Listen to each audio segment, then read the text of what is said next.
I'm a warrior. I go to the core. I am invictus. Nothing crushes me, nothing.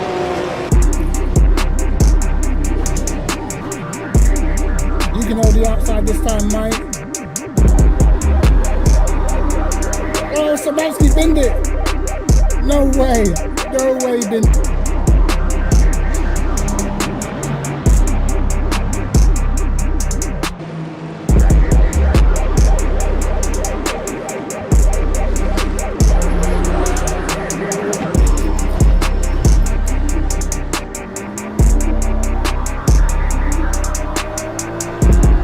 Get on the marbles, mate. Get on the marbles, pal.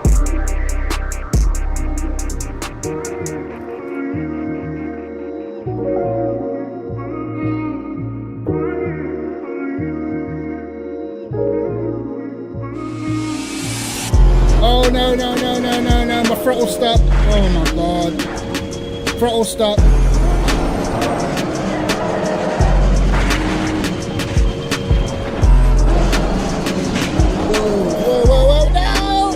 It's over.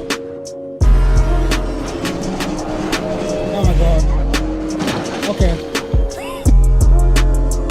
Oh my God, there's no way, bro. Bro, I swear to God, this can't be happening to me, bro. Throw a punch at me, you could do. See if I can dodge it. Just my dodging skills, innit?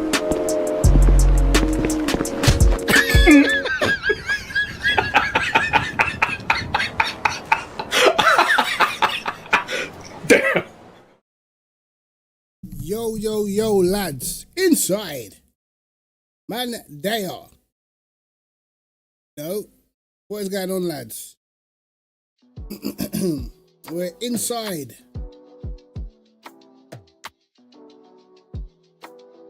This race should be a good one, man. Spa. Is that Spa? And I think it's gonna be wet dry. So I'm gonna wait for these lot to get into the lobby. I don't think the lobby opens for another. I think their stream starts in 10 minutes. So we're chilling for now, man. Oh yeah, this race should be a good one.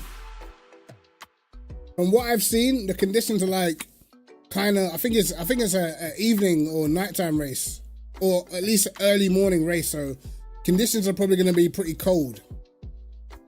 So I think that probably favors a lot of the guys that pick the Lambo and stuff like that. Man like Michael, what's going on, bro? We waiting, brother. We waiting. Another 7 or so minutes until their stream starts. I think the quality and all that starts at 8. So should be good. Should be a good one. After the weekend, like, listen, I was actually vexed on the weekend, you know. I was mad, bro.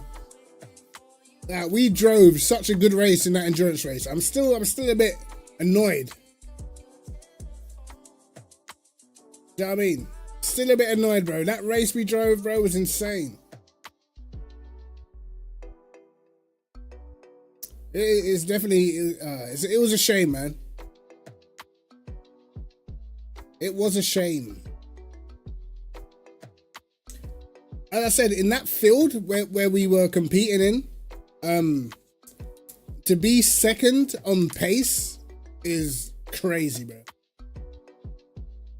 Because it was literally, obviously, Prenter is an esports driver, but it's literally like me and Dowking with Prenter against a whole team of established esports drivers, bro.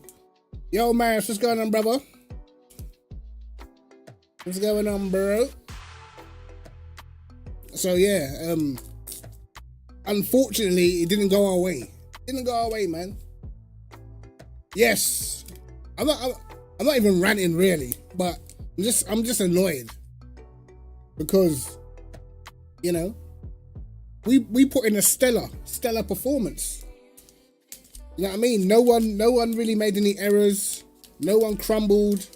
Everyone did exactly what they're supposed to do. And then we didn't even end up getting. You didn't even get to see the podium celebration and that. The podium celebration should have been happening, bro. You know what I'm saying? Man said typical Frenchman, dog. I couldn't believe it. When you watch the replay as well, bro, like he doesn't even break. He just bends him, starts spinning him, and just keeps his foot in. Like, what? You know what I mean? At that point, you might as well not even wait.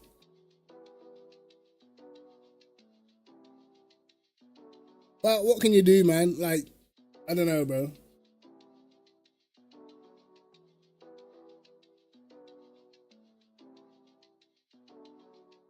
It's peak, bro. It's peak. But I got myself a Milky Way, bro. To enjoy this race. Some apple tango. You know what I mean? Should be a good one.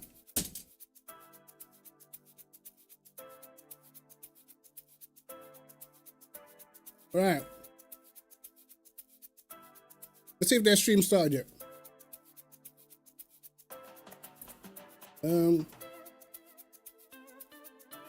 No, it hasn't.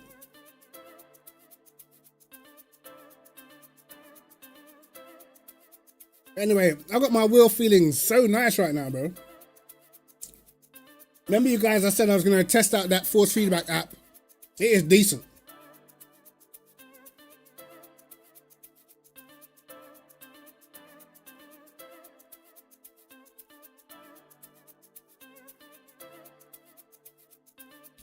I've got the DD behind me, but I haven't got the rim yet.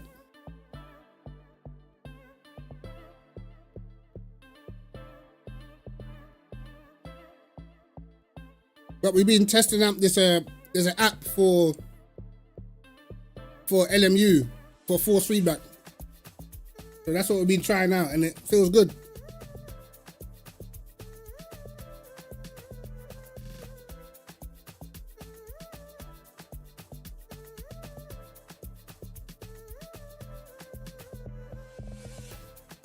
I ain't trying to hear this song right now.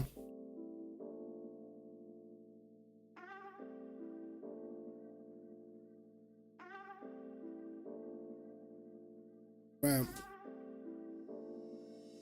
Who have you got for favorites for this race, bro?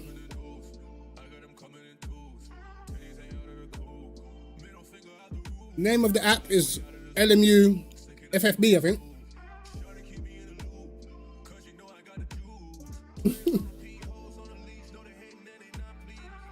Hey, Poochie, look at that.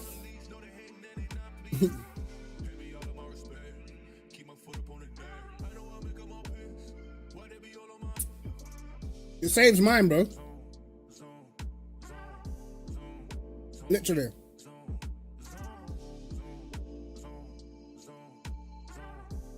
Let me look. Look. Hold on. Let me look.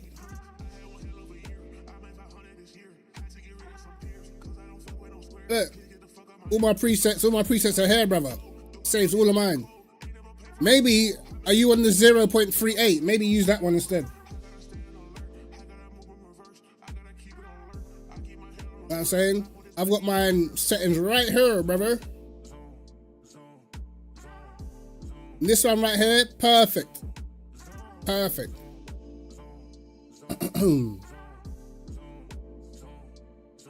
So we're sweet.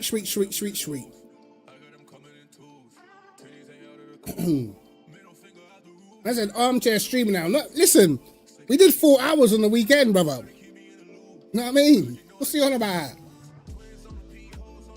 We just come off an endurance race, Poochie.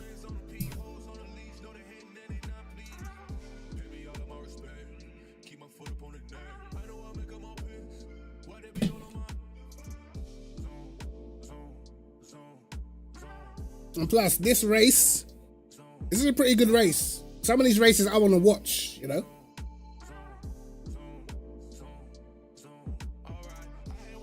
Nah, bruv, we're not doing yours, fam. You like your wheel way too heavy, bro. Hey, Ramirez, appreciate that, brother. Nice to see you and that. How long we got?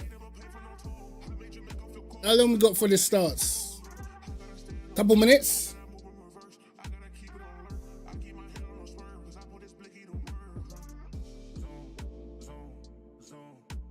Right. Let's have a look. Oops. No, I should close. I actually don't really need to have LMU open right now.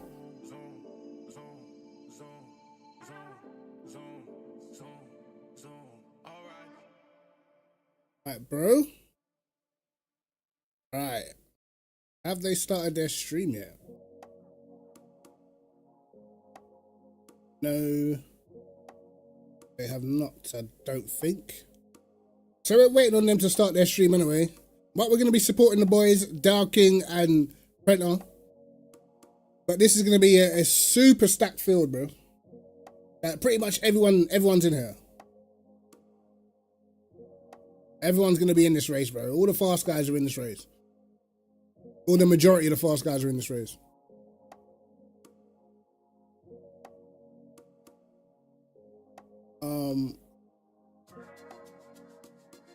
To wait for... I'm sure I did follow them last week, I think. Darken's already live.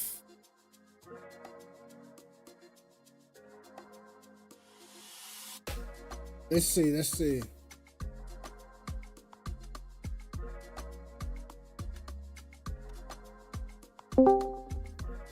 Boom, boom, boom. I didn't even follow him. Dang. So is these lot in it? Yeah, it is. Boom. Follow.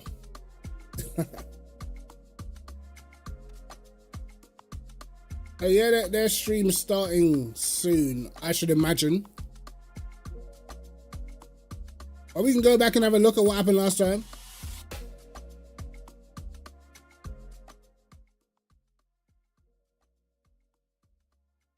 Let's skip it. Oh yeah, this is when Aid tried the no stopper and they caught him at the end.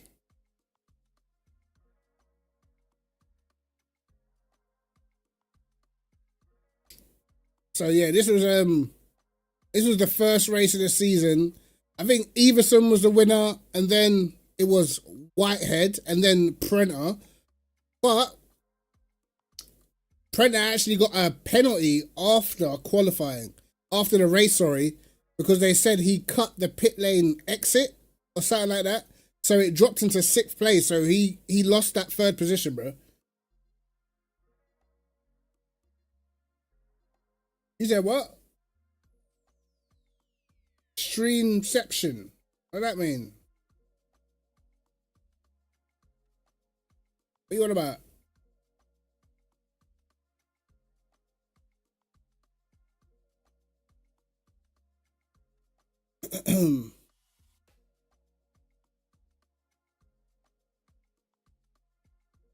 Oh, streaming competition. Yeah, I'm streaming a competition. That's what you're trying to say. I was streaming a bit of everybody's POV. So we'll be switching through all the different channels.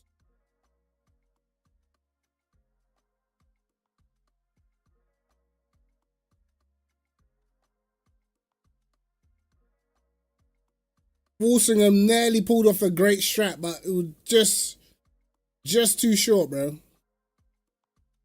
Not sure about this livery though.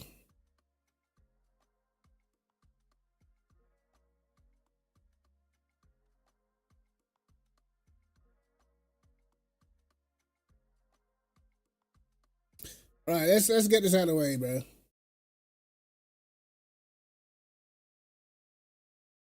This was last week.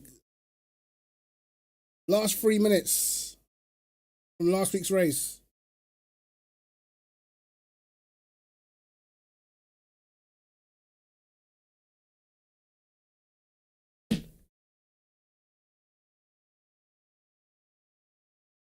I think this livery is so good, bro. The TATUM Restec livery is pretty dope. Can't lie.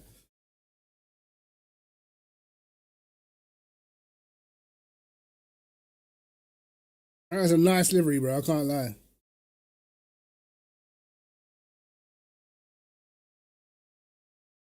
So we're gonna wait. We're gonna have a look. Who else is live now? Dario's live now.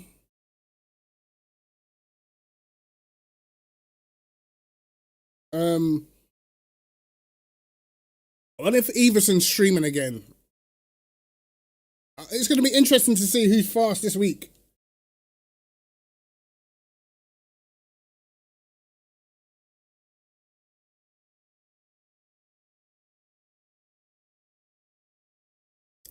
Yeah, this is gonna be interesting, bro.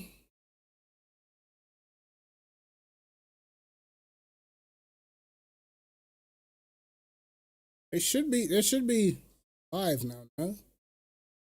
They're not live yet. It's a bit disappointing, to be honest. But if we have to, we'll just go through everyone's POV, bro. So Marco De Buono's also live. Grigoletto's now live. He said no practice.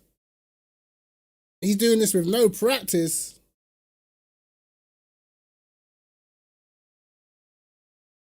Man are turning up to esports competitions with no practice? What are we doing there?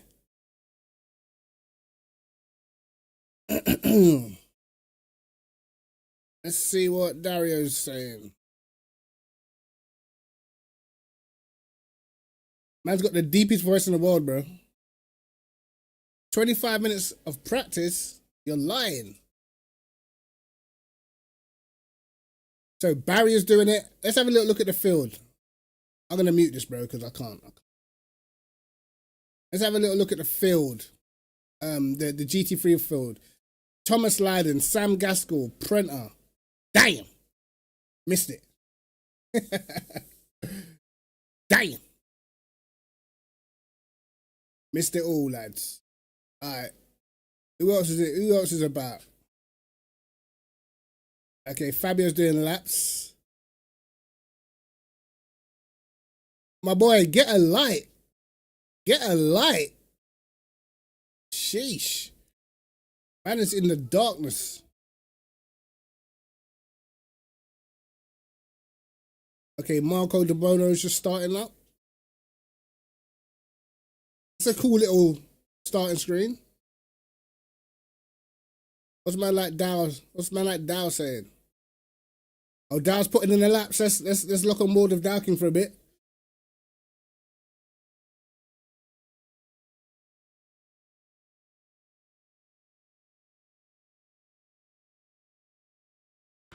Whoops, my bad. Put the sound on for you lot.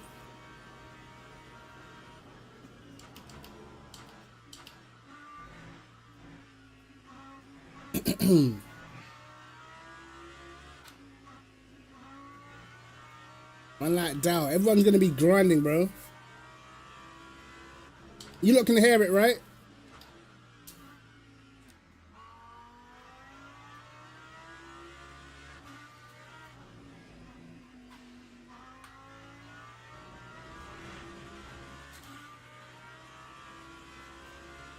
I think that the track limits are on strict as well, so that's why you're seeing the purple invalidation. But 25 minutes of practice. This race ain't starting till 1:15, bro. I started streaming early. I guess we'll see a lot of the warm up. I think that's what it's gonna be.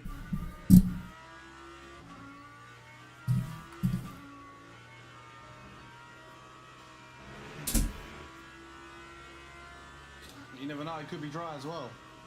Have to wait and see. We're probably looking at, what are we looking at? maybe a 16.9, 16.8 for quali.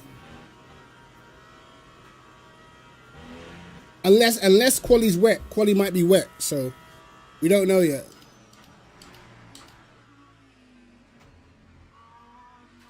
I think the race is an hour. The race is pretty sure 1 hour long. Right, come on now, put that together. I heard Dalkin was flying here the other week, so I'm hoping he has a good quali, bro. It should be right. Nah, brother. Nah. Yeah, this wasn't one of those ones that's easy to qualify for, bro. You know what I mean? You gotta at least be. Oh, he keeps out the wall though. I was meant to do that. No, he didn't. I was meant to do that. Damn. Oh, it's not looking too good straight away. Damn. Alright. Have they started yet? They still haven't started yet, so we don't know yet. We'll stay on board with Dow for a bit. Damn. Just testing the limits, that's it.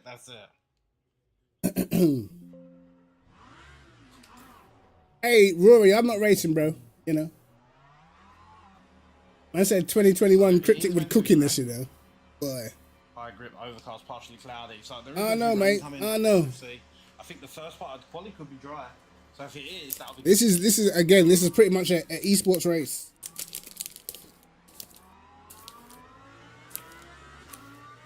Look, you can see all the big esports teams.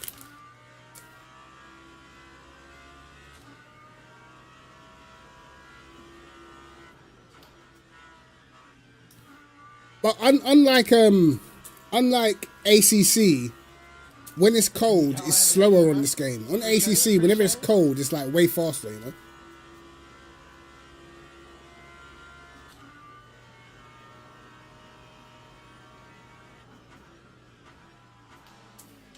Yep, engineer day. Yo, no worries, man. See you soon. Thanks for stopping by.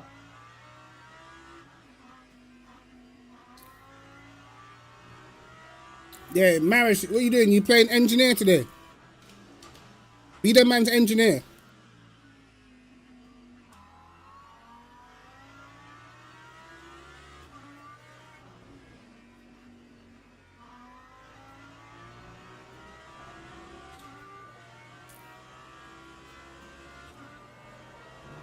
Darking's pretty strong here, man.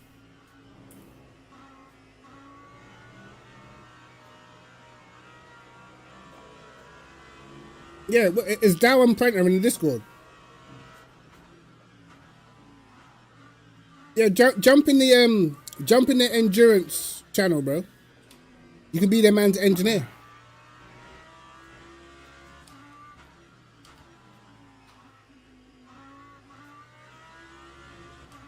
I ain't the only one dying. It's good.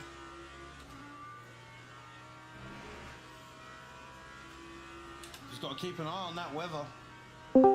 Big chance of rain tonight. Come on. Hey, man, we're giving the boys support, bro. These lot have not even started their stream yet. That is something else.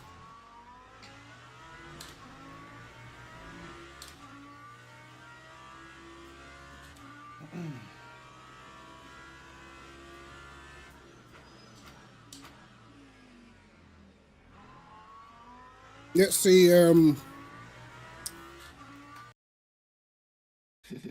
Pour ça, il y aura-t-elle deuxième manche de comme c'est mis dans le titre, deuxième manche du Restec Championship. Romane. Tac. Another super fast driver. Qu'on roule comme setup par contre. He's in the McLaren. Ouais, he was, micro, nul à chier, unfortunately, he was part of the team, I believe, that binned us. Well, je vais tester ça. He is part of the team. I don't know if he was driving on Saturday, though. Le son est cata, ouais, je sais. But Alexander Hanna in the Porsche. Interesting. Ouais, le truc, c'est qu'il faudrait que j'ai une perche pour le mettre proche de ma bouche. Chose que je n'ai pas, enfin que j'ai. Mais j'ai explosé en voulant, en serrant. This car might be a dark horse, you know. Because Romane, he's pretty strong in this McLaren, I can't even lie.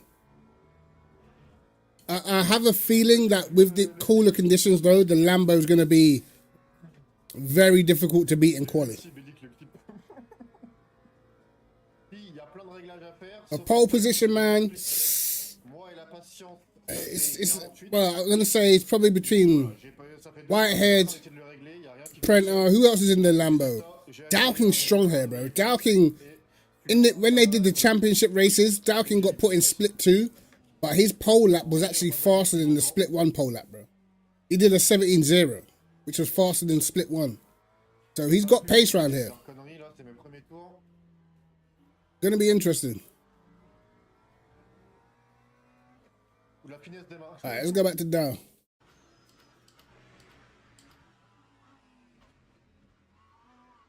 Oh, massive snap. Come on. Oh yeah, I forgot Philip Menard's in here.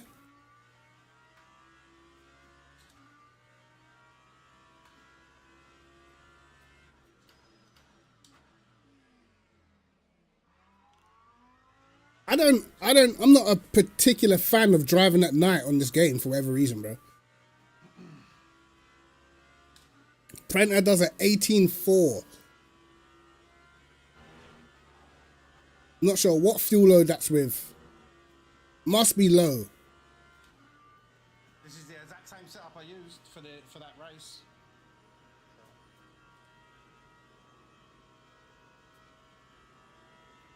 Let's see. Let's see.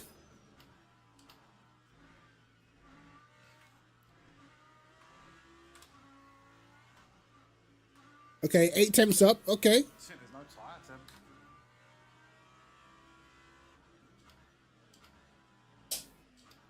I think the important thing is going to be not to invalidate your lap at the top of Radeon.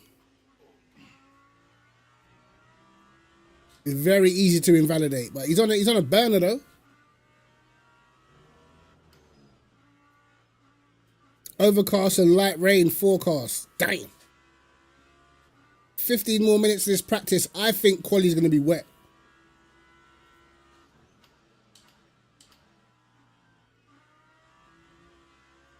Yep. Darking's locked in, man. Looking a good lap so far, though. Oh, no, it worked. It was purple. Oh, you fuck. It was purple through the middle.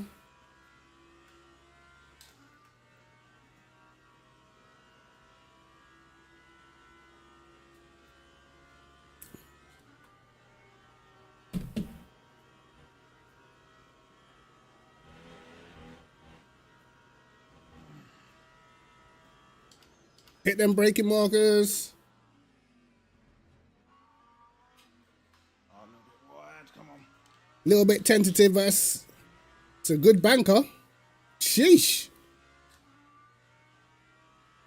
Darking back, you know.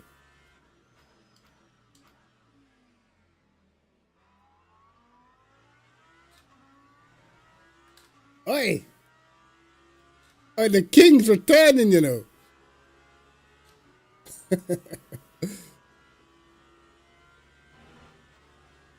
Oh, here we go. Oh my god. Oh my days, bro. You don't want to have that. If you're gonna have that type of luck, get it out of the way now. Just got the tires warmed up, bro. Yeah. Hey. Hit that. P1, baby. Hit that. Quick. Jeez, come on. Hey, Darking's doing bits, bro. All right, they've started their stream now. Gaskell's also started, bro. Everyone's streaming.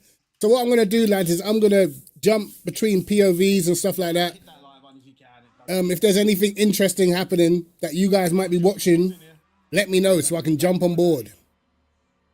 You know, I know he punted me around, but the man waited. You know, You can't fault a person for making a mistake and then saying, listen, my mistake. Oh, wait, that's cool. I don't mind that. If people do that, like, to make a mistake, like, crash someone or do something shitty and then you wait, like, that's some good for me. You know what I mean? Don't know about what Right. That's looking like a pretty strong time from Darking, because other people have gone back to the garage after doing their lap time. You know what I mean? They're back in the garage. Darking was up again. He was going faster again.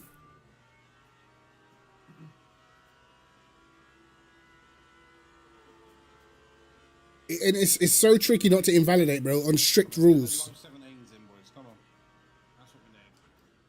Right, because I had to have qualified for it. It's not like anyone could just sign up. You have to qualify, bro.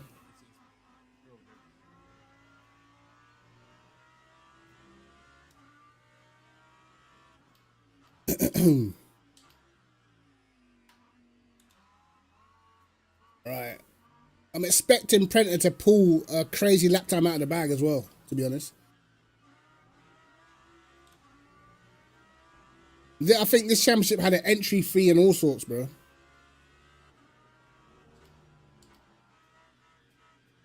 No, I don't think not to qualify for this. This was like what? Top 20? This is like the top 20 fastest. Yeah, that's it. That is totally it, man. If we were racing for like $500,000, then I'd be pissed. But just thingy, especially. It's all good. All good. I don't think I would have qualified for it. I can't remember what track it was they had to do either. It's slowly getting darker and colder. Getting overcast as well. Light rain is coming, boys. Quali's gonna be. Well, if I was these lot, as soon as quali starts, I'm at the garage, bro, because it's probably the best of the conditions is probably going to be at the beginning.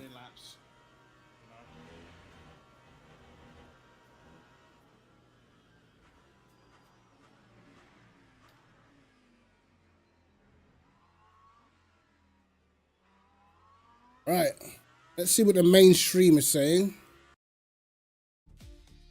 Okay, they're still starting. What's Sam saying? Right, we've got a setup that's good, so we'll see. But for the most part, it's usually okay. He was insanely strong. Hey, me, bro. You're on practice. Do your beans, Chief. He was insanely strong at Interlagos. It's going to be full wet quali, I think, and then wet starts the race and potentially a wet hole race. So we'll see. Potentially a wet hole race. Oh shit. Oh my god. Ramonade, bro, leave me alone. Rise up my ass. So he's on low fuel right now. Yo, Darking might be looking strong, you know. Yeah, it's 10-minute quali for each class. But then again, are these So you have to start. Are these lot practicing with a wet setup? Man's got the hair of a suit. The alien's hairstyle. No, they changed it. You have to start. You have to stay changed in this order. You have to start your last lap before 15.000. Yeah. Right. And they give you, because you won't be driving back to the pits anyway, because you won't be able to do that. Barrier's also streaming. How much you bet? Alright, we're not looking for these adverts, brother. Oh, he's on heavy fuel. What lap time's he doing? 19.1. So I feel like the conditions. Il y a Philippe Minard qui est là. I feel like with it being cooler conditions, it's just slower. Que le VMS, hein. Le Victor. Je me demande si la grille est pas encore plus relevée que le VMS.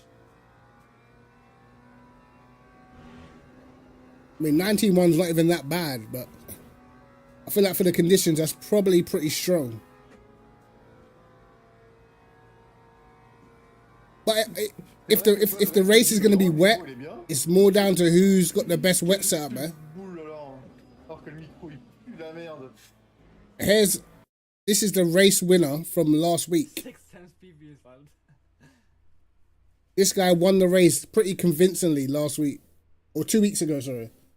Only 3? Yeah, that's a bit weird actually. It should be more for real, but This guy needs more followers, man. I need to get some channel, Go follow this guy. This guy needs more followers. He's actually pretty good. channel point and maybe some. He pretty much destroyed the last race, man. It hasn't started raining yet. Qualifying is not going to be very wet.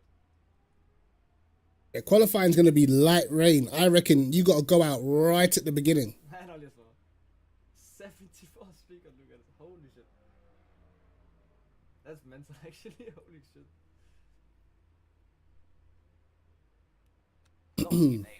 Yeah, definitely give this guy a follow, bro.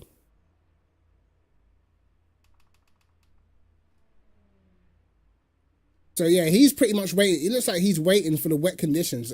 That's why I think a lot of these guys are just using wet setups in the dry right now. 5 days a week, that's also crazy. He's on the grind.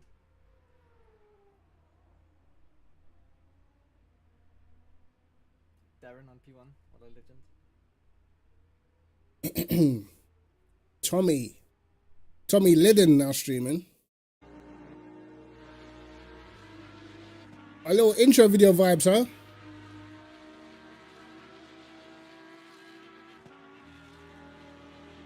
Alright, we'll leave that alone.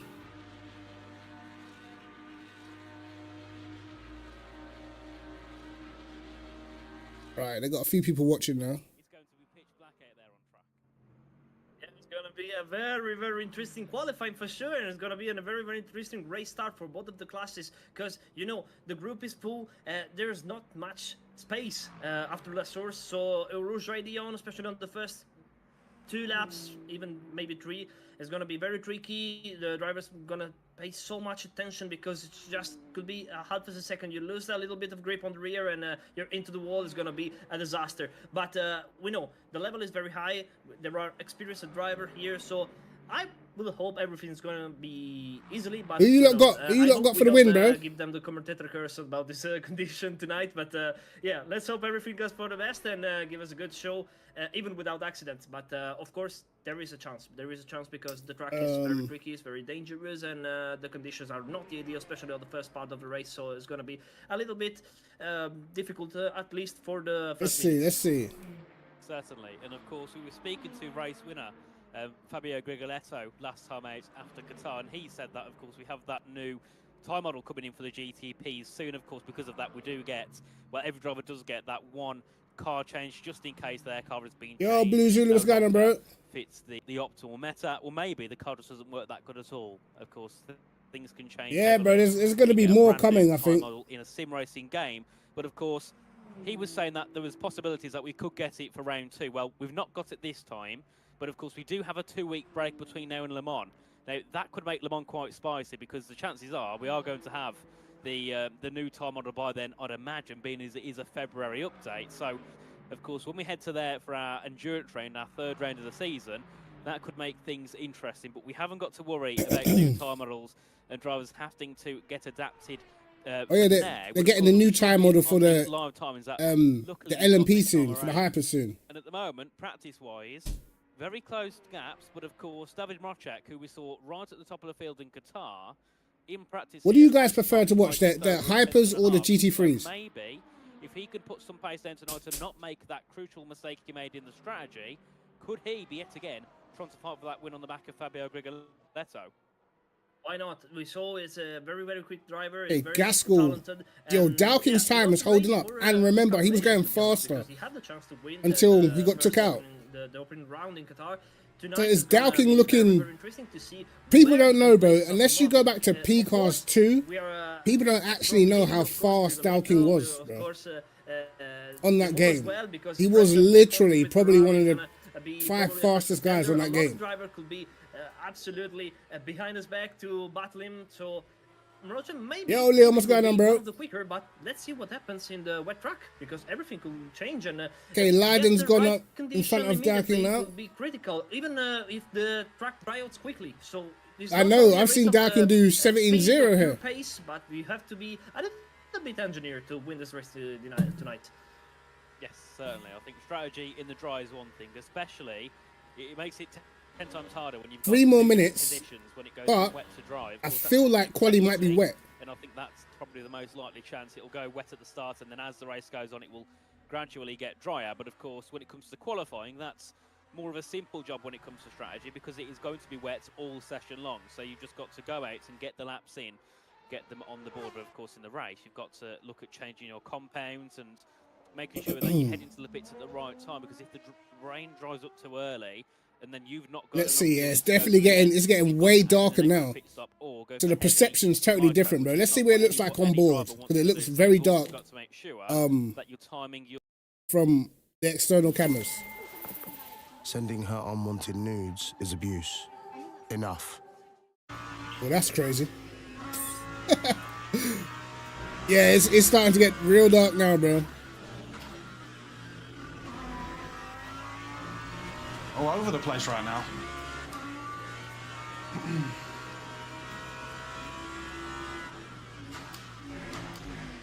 Oh, he's got the pace there. He's got the pace Maybe there. be dry.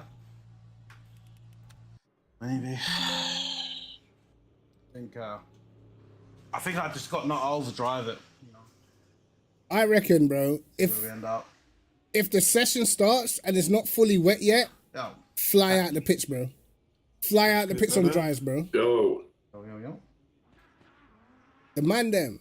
Just waiting. Dry quality, yeah? Right. That's what I... Let's see what... Why does Barry's game sound like this? Oh, his game's cooked.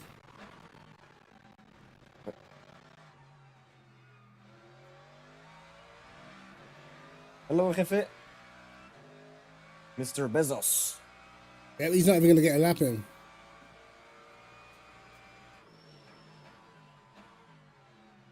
A lot of people switching to the AMG all of a sudden. I'm not sure what that's about. Everson hasn't done a single lap. Whitehead's lap is 2 seconds off. He must still be on full fuel with a wet setup, bro. Surely.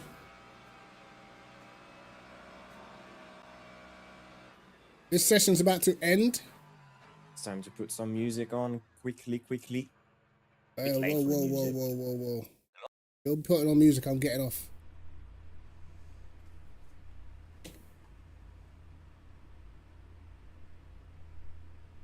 Okay.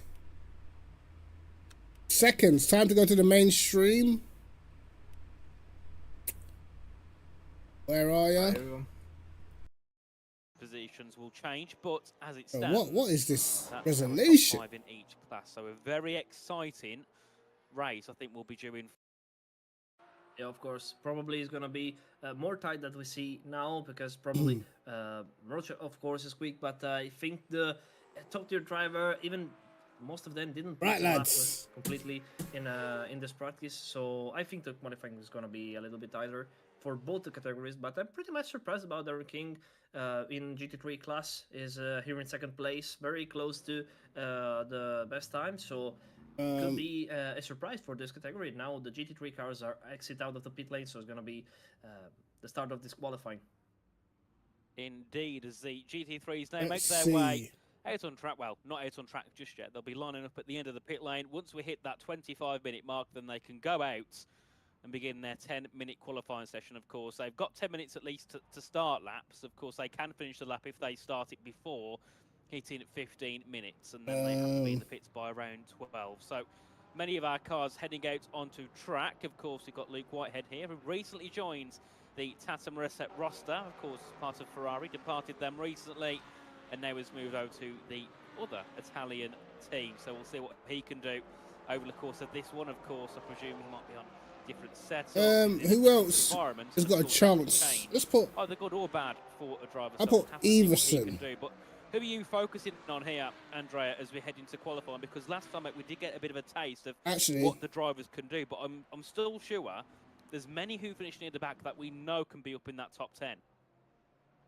it's gonna be right. interesting. I'm curious about, of course, Iverson, because it almost dominated in a certain point of the race in Qatar, so it's gonna be probably the one to keep an eye on that. But as you say, let's have a look. Whitehead has That's the team, poll.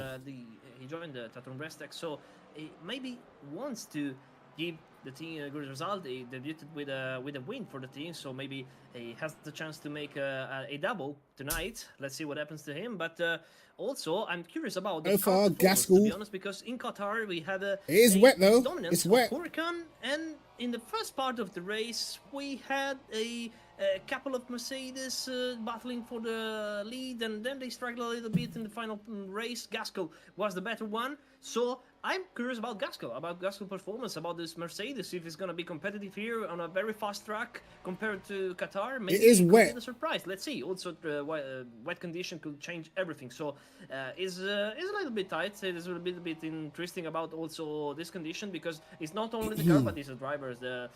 It comes down to who's got the best wet setup, bro. Have that tent that make you the difference at the end of this qualifying. So. Vote in the chat. Who do you guys think's getting pole? And it's going to be difficult also to find the reference point into the braking zone, for example. Certainly, and of course, with it being wet, you're probably going to have to change a few of your reference points. So that'll be something that our drivers have got to get used to. As you can see there, maybe the Porsche is going to be pretty strong in the wet as well, you know. Squirreling around as he heads his way through out of the bus stop chicane and then back down towards turn 1, and of course, as we can see, Amos, Camel, Logi all saying pole yes. for Printer. It is raining. It is very wet here around Spa-Francorchamps. Let's see. So let's see. How the Who's gone deep? can get accustomed to the conditions and deep into turn 1 there for Guido. But of course, sometimes it might be better not to take that apex, just in case. 24 views in here, lads. Make sure you take part in the poll. Who do you see getting pole position? Eau Rouge and Radion for the first time, and this is going to be such a treacherous part of the track. He makes his way up the hill, but many times there easily could have been off into the barriers.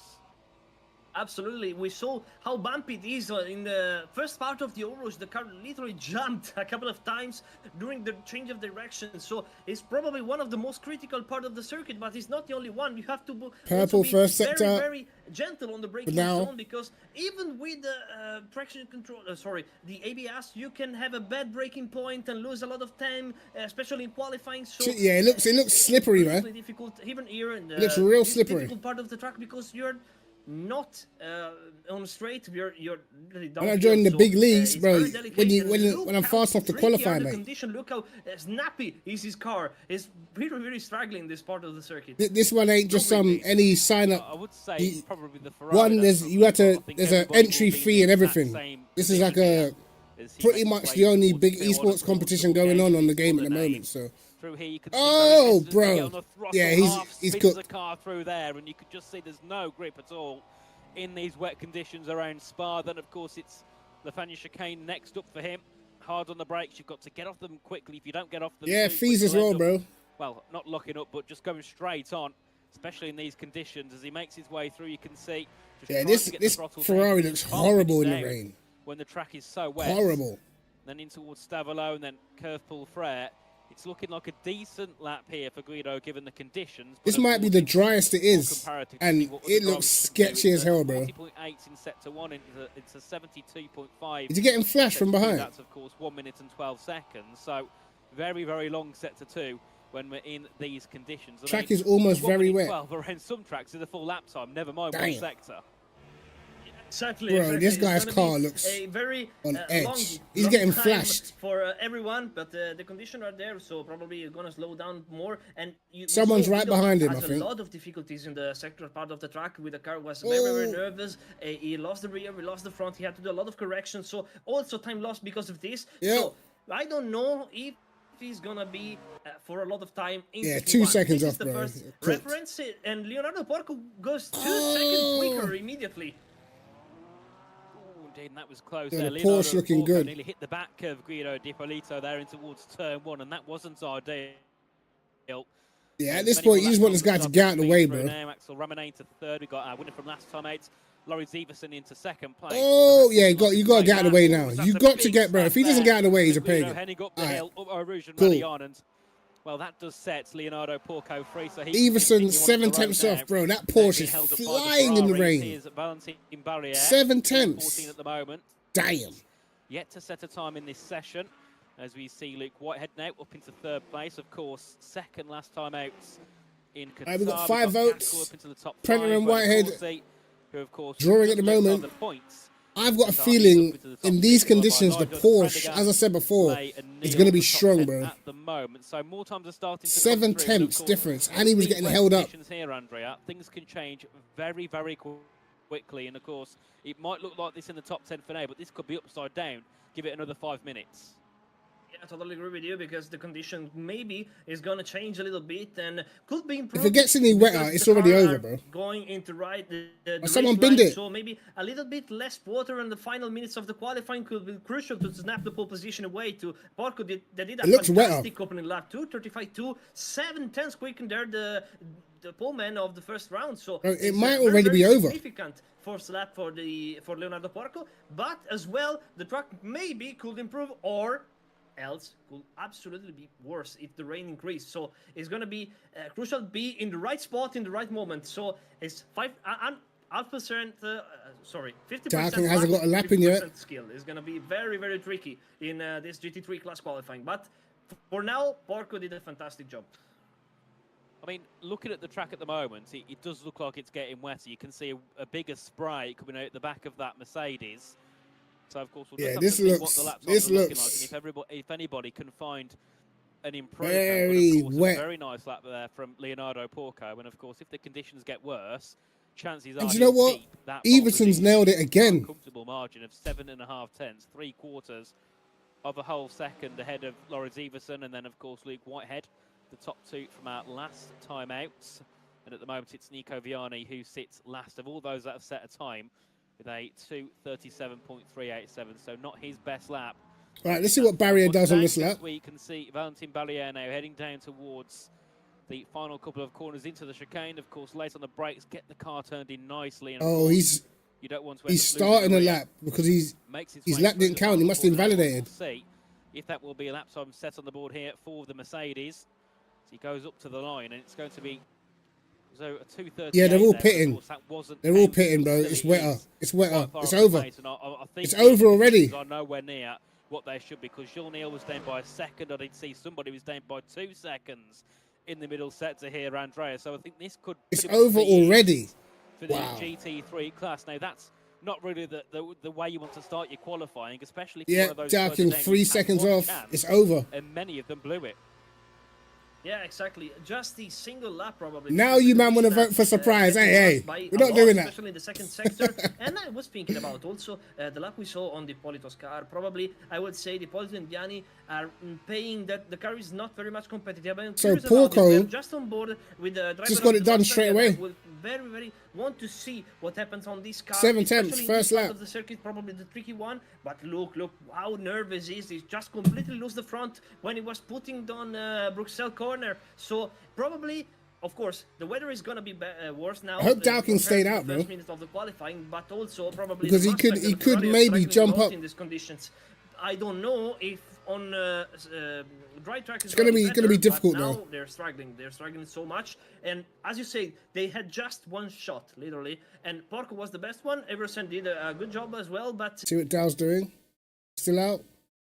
Right, you got man, get this guy out of here, bro. Trying to see all that. I think the poll's over with, right?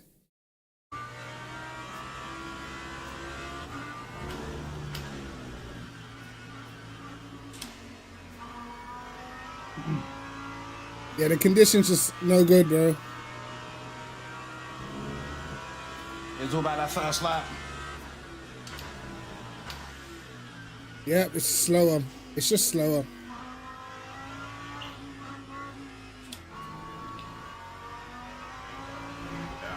It's like driving on ice. There is no grip. Yeah, it's over. It's over. It is over. Look at this. It's over. The Brit driver. Then we have Axel Romano in P4. Sam Gaskell of course, promoted to the podium. P5. End the poll. Corsi, Lydon, Prendergast, Lay, and Neil, the top 10. I could never. Viani, King, Minar, Hanna, and Scalvini. It's wild. All those that set a lap.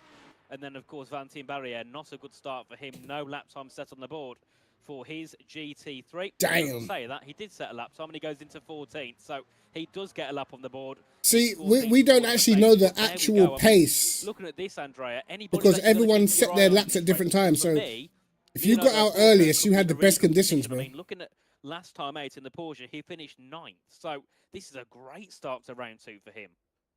Absolutely, absolutely. Hats off for him because he did All a right, fantastic let's lap. create another poll then. Pole position in race is going to be different. We Hypers. don't know exactly how the drivers are worked on about this setup. Probably, maybe Leonardo has a little bit higher car, probably more from wet condition. Let's see in the race he have enough pace to go away. But of course, he did a fantastic job. But Everson, Whiten, Ramanent, Gaskell, that's his name. All of them could be a fighter for the win and for the podium. Let's see what happens. I have no idea of how much performance we have from these drivers because they didn't have too much time to express this potential. So it's going to be a very, very surprising race. And as we said, Lassource or Rojadion are going to be critical tonight.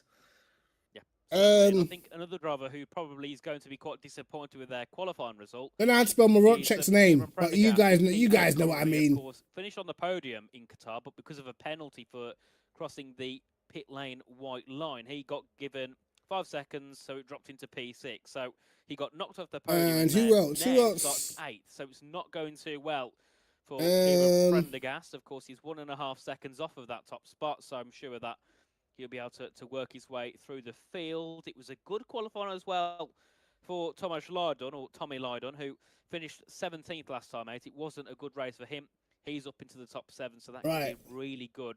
Apologies for the spellings. In his performance, and then of course these lot got weird names, bro. A little bit higher than what we saw last time out is Axel Ramone, who sits P4. Of course, he finished. Who gets hyperpole? 13th last time out. So a few drivers performing better in qualifying than they did in the past race. This is, also a chance for them to get their season kicked off nice and early.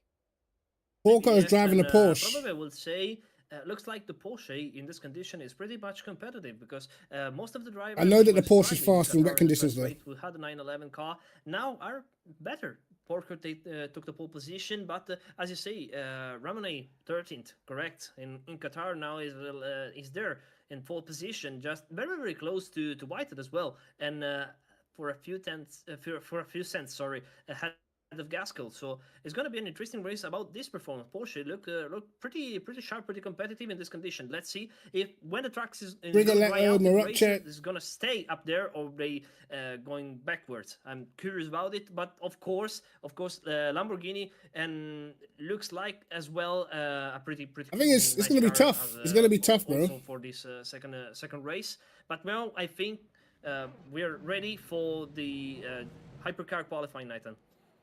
We certainly are. Of course, we've been given some chat from race control to say that the conditions are now labelled as extremely wet. They'll stay as they are, and they won't get any worse or better. So, extremely wet. Probably a few more laps on the cards here for. Okay, this is proper rain, bro. Cars, and of course, with their lap times being shorter, I feel like Predator and them lot. Squeeze an extra lap in. You might as well go full wet setup, bro. Fabio Grigoletto, who won in Qatar and the Alpine, great drive all the way through. And then, of course, might as well go full wet setup if it's going to be this wet. Walsingham in 3rd, who, of course, went for that very odd strategy of trying to go as long as he possibly could. Did get to the end in the end, but, of course, dropped away. What livery is this, bro? Spot. So we'll be keen to see what his strategy is tonight, whether he'll go for something a little bit different. Of course, we saw Marco Di Buono in P4, they're about to go out. Ariel Yamullo, who jumped into Ferrari as an esports driver. He finished. You're saying Yerne for pole, yeah? Those guys certainly great to keep an eye on. And then I think another driver that we didn't. Yo, Bling, what's going on, brother? Was David Marocek, who was up in 2nd place, always first with the podium until. I think there's quite a lot of Astons. And that dropped him down. I think there's a few Alpines as well. See what he can do this evening, but I think just like what we saw in the GT3s a moment ago here, Andrea, we're going to get drivers who finished at the back right up at the front here in qualifying. Will be the same. I totally butchered Morocchek's name. Of these hypercar cars that they usually struggle in. I remember last week. I swear De Bruyne got pole, right? Wet weather, so probably the first lap is gonna be a nightmare for the most of the driver, and could be as well. Yeah, bro. I've been using that force feedback. Bro. Listen. As we said, it's gonna be. Listen, bro. There, and it's not gonna improve for the rest of the. Especially for low end wheels. That LMU FFB app, different. I used it. I went back around Interlagos with it. Easily quicker. Easily quicker, bro, because I feel like, especially for a T300, most of the time loss is in the forces that you don't feel. So particularly like when the tires are cold, when you've got no grip, that's when I can't do nothing. That used to always bother me in qualifying because it took me longer to warm up my tires. Bro, put it this way. By lap 2, I was already doing 34.8s with full fuel. You know? Yeah, the Didi's gonna be cool. You know what I mean? But like, at the moment, that app has definitely transformed the way how the old wheels feel, bro, for sure. But I know people will still use them on the DDs as well. But that force feedback app, different.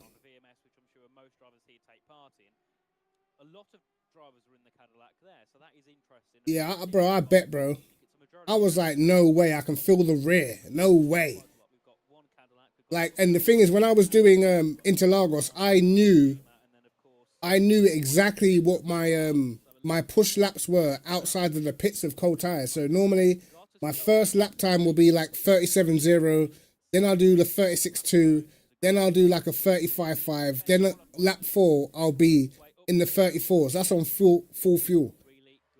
When I use the app, my first lap is like a 36.2. My second lap is a 34, bro.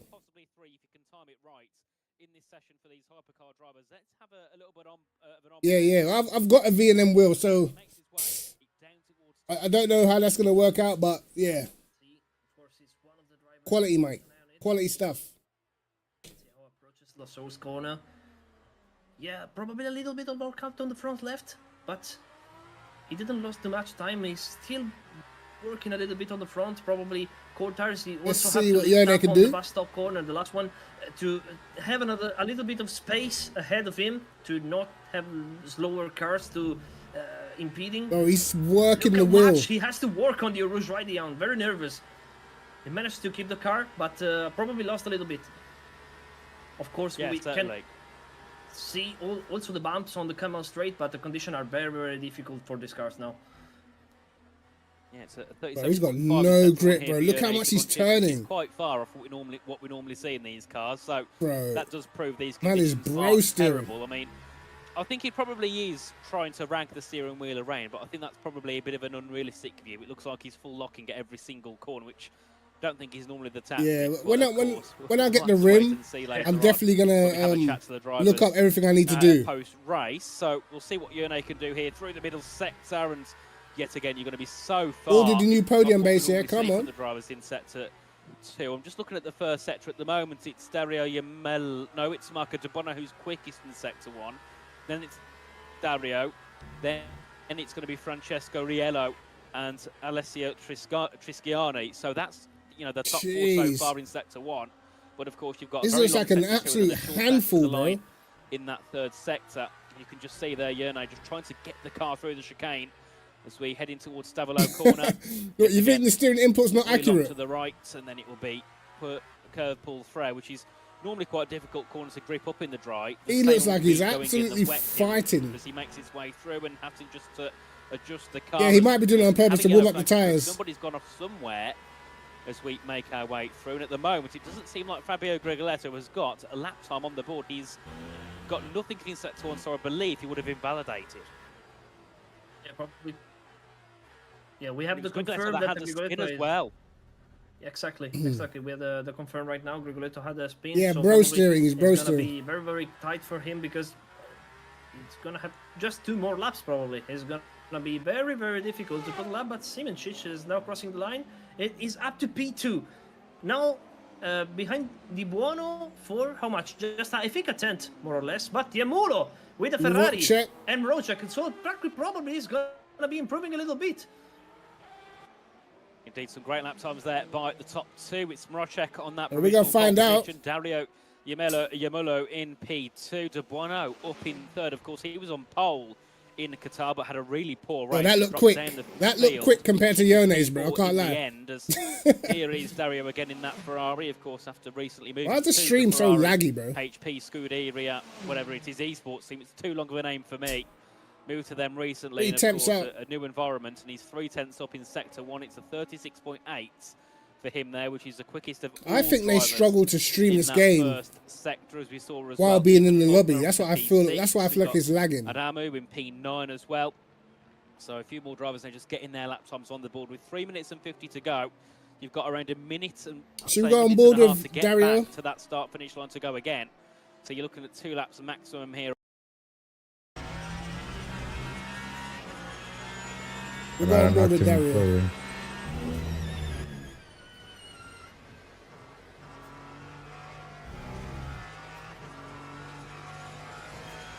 He's up.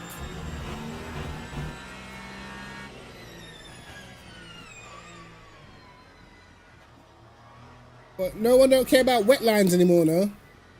Bro, look at them. Bro, it's proper wet. They are tiptoeing. Oh, Jesus. Absolutely tiptoeing. I don't even get if the truck is getting faster or not. Maybe yes. Oh, is that a good end to the lap?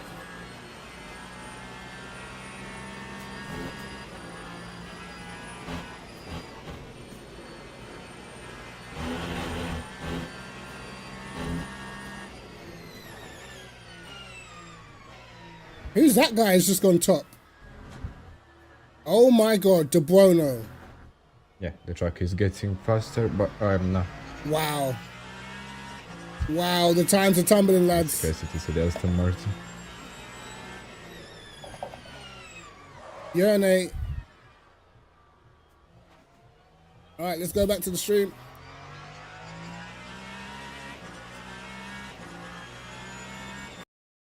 Yamolo jump up to P3 there. I think it was Yellow with an improvement into Urinate done a madness. As many more times are starting to feed through, as Grigoletto has got a time on the board, but he's 1.1 seconds off. Not good for our championship leader heading into round 2. Sheesh. As Mrocek up into P6. Here we have Marco De Buono up by 7/10 in Sector 1. The track does seem to be getting a little bit dry here. And it could so is it drying out already? You know, tire being put on the ground and the track's heated up a little bit on those racing lines. That means the race is going to be drying out. Come down quickly. So 7/10s up here in Sector 1 for Marco De Buono. We have got a yellow flag, so somebody somewhere has had a spin, and of course that is not ideal. Yeah, them man are just locking up. I probably won't get another lap time done in this qualifying session, but looking a little bit further down. Yeah, night time at Spa must really take out of these lots' computer. Well, Adamu still not finding any time on that lap, which is 4 seconds off. He sits. Yeah, it started on a wet track. Of course, we've got Farinelli. But it started and Longo to set a time in quali. It got wetter to do at the start. Quickly here as we make our way through with De Buono. But now it seems to be drying out already. Again, we've got another yellow flag on track, and I think that just once again shows how difficult these conditions are. As let's see what De Buono can do in Sector 2. Will it be enough to find another purple sector? So he makes his way in, makes his way out, and he's a 10.5 down. But it's still green here for De Buono's been on fire when it comes to quali, bro. Try and take that provisional pole spot back. He found 7/10 pretty much. With the 1.5 knocked off, he's still got around half a second on Jurnej Simoncic as we head our way through down. Oh, can he nail the last corner? Chicane. We'll see what De Buono can do here. Sits second currently, of course, was on pole last time out in Qatar. So we'd love to try and go back onto pole once again as he makes his way through that final corner. There's more cars putting their lap times on the board. It's surely this is pole. Up into third place. What can Marco De Buono do? Can he take that pole position away as he heads up to the line? Yes, he can, by 3/4 of a whole second. Dario's up though. Dario Yamolo, who's looking to try and take that provisional pole back. He heads up to the line. Simoncic improves, but only to half a second back from De Buono's time. Will it be pole 9/10 for off. Yamolo? No, it's P3 for him. Wow, De Buono up to third. destroyed these lot, bro. Improvement now. The main driver to watch is going to be Grigoletto, who currently sits P7. to the finish line and moves up to Look at that. P4. Not Wow. enough, of course, to think about the first Yo, row, De but Bruno did good improvement at the end bits. for him. Damn. I don't know if he crossed the line or not. Probably, yes, he already did. So I guess De Bruno took the back-to-back pole position. There is Simoncic. Bro, he's going faster, bro. Maybe he has enough time to make another lap. Maybe. Not sure about it, but I guess so. Yeah, Jone's so on... maybe he has a chance, the Aston Martin driver, to snatch away the pole position to De Bruno. Well, he's 2/10 standing set to 1. De Bono was up on his most recent set to 1, so he managed to get going again as well. And Jone do it, bro. So, be keen to see he's already in P2, so it's not the end of the world. De Bono could do if they can try and just extend that gap further from third and below. But of course, I suppose it's weird to say it's not ideal for Rigoletto in P4 because, you know, he's our championship leader. He was very comfortable last time out in Qatar, so surprising not to see him a little bit higher than that P4 spot, as we did see somebody further down. I think it was Farinelli, Daniele Farinelli, up into P11, so an improvement from him. Looking at sector times here at the moment, we saw Galicchio go. This is where you're going to earn your bread, mate. Martin, so he's up into the top 10. And let's just see here what Jone Simoncic can do. Has he found time in sector 2? Of course, he's 2/10 down in the first. He's found 7/10 in that middle sector. So it's close, again, bro. As we think that the session might be complete and pole goes to Marco De Buono, there could be a change here as Jone Simoncic has found a lot of time in sector 2. So we'll have to see what his Aston Martin can do now. Send it. As it's a long run down towards the bus stop chicane. It's Send one it. final corner to go here for Jone Simoncic. Di Giacomi up to third, 3/10 away from Marco De Buono's time. What can Simoncic do? As Bro, everyone's improving. He's on the front row. Up to the line now for Jone Simoncic in the Aston Martin. Will he pole? Yes, he will. By 0.3 of a second, it's pole position for Jone Simoncic. We thought the session was over a couple of minutes ago. Never mind, he Man says, nah, last minute. that's mine. For Jone Simoncic. Unbelievable stuff. It did a fantastic Man like Jone, you know. sector. That was crucial to take this pole position. Jeez. Fantastic performance for him. Now he's going to start from the lead. The one I think is going to be shocked about the performance of Simoncic, but we have to say De Buono probably has a lot less downforce. It's gonna be interesting because I think the Alpine is gonna be quicker on the straight because it's better pointed. Yeah, there they go. He made the difference pulled it out, bro. in sector 2. So completely different strategy, completely different setups for these two cars and these two drivers. It's gonna be a crazy first lap. A crazy race about these guys. And also, great job as well for Tristani. They had the minute to keep the P3. Fantastic result. Aston's was solid, but De Bruno, I think he was in the not been too ideal. He was in the Alpine, isn't it? Rigoletto only managing P6 in that one. As we see our top 10 done with Jone just did bits. He absolutely just did bits, Great bro. qualifying from those two, a lot higher than what they had last time. Then we had, of course, Daniele Farinelli in 11th, followed by Stefano Zanabini. We had Francesco Riello and Alessandro Ponciardi, the top 14, the 7th row of the field. And then, of course, our final two, it's Longo and Adamu in the top 16. And the final... So you don't reckon Jone's got the win in the bag? Car classes, it's going to be Leonardo Porco on pole ahead of Lawrence Everson in the GT3s. Can Porco, hang on, does he have the all-out pace in that Porsche? Or did he just get his lap in at the right time when it was getting wetter, you know? Bonacorsi, so Carzonair looking ready to go. Of course, then it was Lardon and Prendergast next on row 12 in the field. This is going to be interesting, lads. Alexandre Lay and Yul Neal, that's the top 10. Should I go on board, or do you want to watch the external cam? 7 to go. Got Dipolito and Viani. That's Ferrari followed by the Ford. I think if Jone gets away at the front, I don't feel like Morocek's going to catch him, bro. It's a short run up to the line here. I mean, before we get into this one here, Andrea, any drivers that you're keeping an eye on here for a potential win? It's going to be difficult to just pick one name. 24th overall, not in class. The are pretty interesting, but I will bet my coffee on De Buono for hypercars and, who knows, Whitehead for GT3. I want to see you, but my man is picking all the drivers that drive for the Italian team, bro. I think he did brilliant there to get that pole away from De Buono, and well, we'll have to see what he can do in the race here as we head through the final corner. I think Simoncic has got it, bro. Of the If he doesn't get binned at turn 1, that is. 2026, it's Simoncic ahead of De Bueno for the front row. Then it's Trisciani and D. Giacomi third and fourth. Let's go. With Marcek in the top 5. It's green here at Spa as we head down towards turn 1, and already De Bueno looking to go around the outside to take the lead away. Oh, someone's been from Jurnej Simoncic. Of course, the conditions are still wet here on track, so they're going to struggle for the start of this. De Bueno into round the outside. Cheers! Oi! It's leading position here for De Bueno, and Grigoletto from 8th is up to third. Prentice up to 4th? In this one, What? And then Washington, the top 5. Wait, what happened to Everson? As we make our way down towards Laycombe, and we've got Ethan Faulkner as well, looking to make moves. Trisciani, who started third already, down to P3, to P10 as here. We go for the hypercut for the GT3 cars, and it's Borkham in the lead still, ahead of Whitehead, of course. What's happened to Prentice, who started in second place? Everson has dropped down to P6, so he's had a really poor run on the Romane. Now it's Porco ahead of Whitehead. Bro, what kind of start was that from Prentice? What the hell? Great move for him. That's the top 3 as it stands.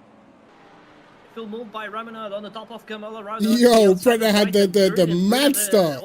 Oh my god. P2. Let's see, he has enough space to put a little bit pressure on the Pullman. Porco, he had a brilliant start. Simoncic had a good start as well, but De Bueno was ahead on the top of the right. Simoncic passed De Bueno already. Fatal move to take again the lead of the race, Simoncic, because it's now up to P1 again. Rigoletto, as well as you say, brilliant way to do the first lap, but look there, Broach, how much grip he has more than Rigoletto in this part of the circuit. As well, I noticed that Axel Romane is going to be super fast down the straight which was compared to that Porsche. Mode, but he lost a little bit of time in a couple of positions because of that. It was on the inside on Lasures, and now he's down to P6 again.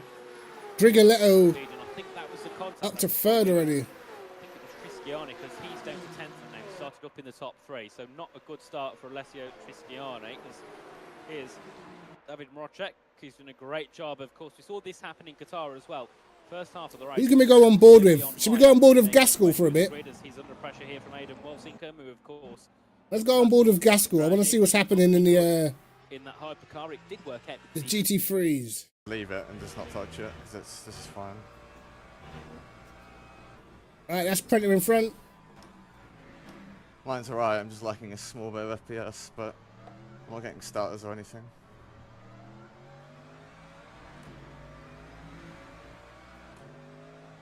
AMG looks pretty decent. Whitehead, fastest lap of the race.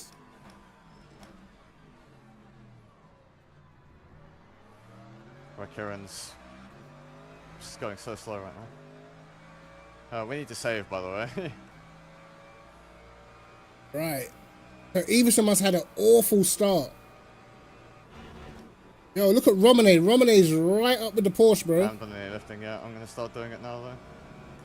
Where is he? Where's the Romane? Cosa?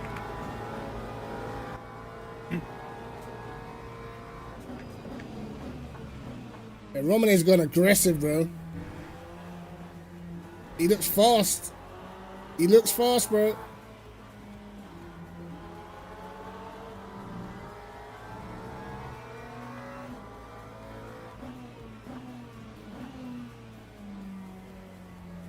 I think now is the perfect time. If you have to save fuel, do it now while you're all bunched up.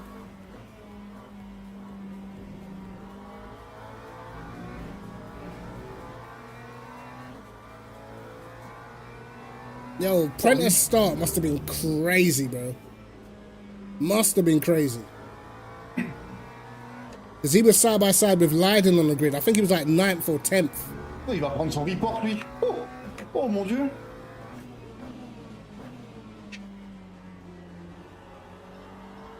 Alright, let's see. Let's go back to the main. Lead in that one.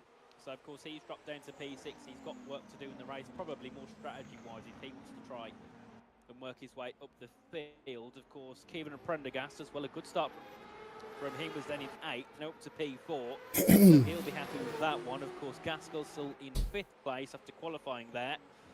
As we head back down towards turn 1 with the GTPs here on screen. Here's Mrocek on the back of Fabio Grigoletto, of course, who started in P6. De Bono's not falling off in the started third and got He's not first. falling off in the Seems he's very good at that first Alpine. lap, just moving forward and picking Look, up he's those right easy on. moves early He's on. right on Yone, bro. At the start, it's a lot easier to make a move than sometimes it can be during the P16, race. damn it. Again, closing in on the back of Yone Simoncic. This could be a move for the lead. They're closing to about a tenth and a half. This here. might dry up, you know. Is there going to be a chance? No, and you did see Yone Simoncic there just move a little bit to the inside, just in case there was a move potentially being made or thought of by Marco De Buono.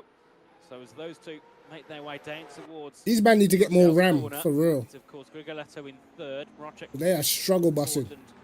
Yamolo in fifth, and then of course looking at the GT3s, it's Leonardo Porco still in the lead ahead of Axel Ramone in second. Luke Whitehead rounding off that podium. He's looking for 2 in 2. Yo, that Alpine's looking kind of... Daniel, sorry, not Daniel, Loris Everson. Looking kind of decent. At the moment. So, Everson's starting to recover a little bit more, considering he dropped down. Oh, did Everson get past Gaskell? Let's go on board with Everson. Is quickly recovering, and now is up to P5, as you said, and his next target is Prendergast. Is going to be an... He did get past Gaskell. How does it like more when I get further away from people?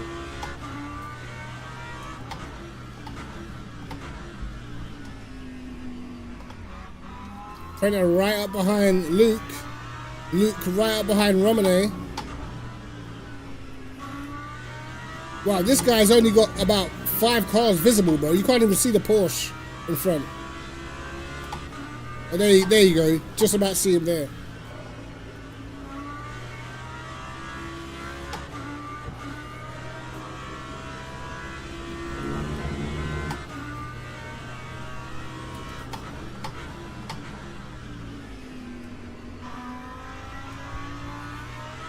Prenter all over Whitehead at the moment. But if Prenter can get free of Whitehead, he's got some pace here.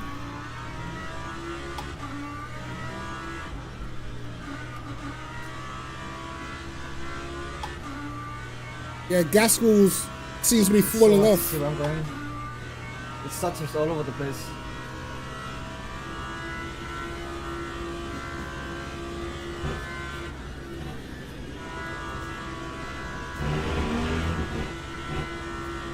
I feel like Prenter needs to get past Whitehead. I mean, if it dries up, the Lambo's probably going to be the fastest. Especially when it's in the front corner, man. Axel Romane and Porco doing better on energy than all the Lambos.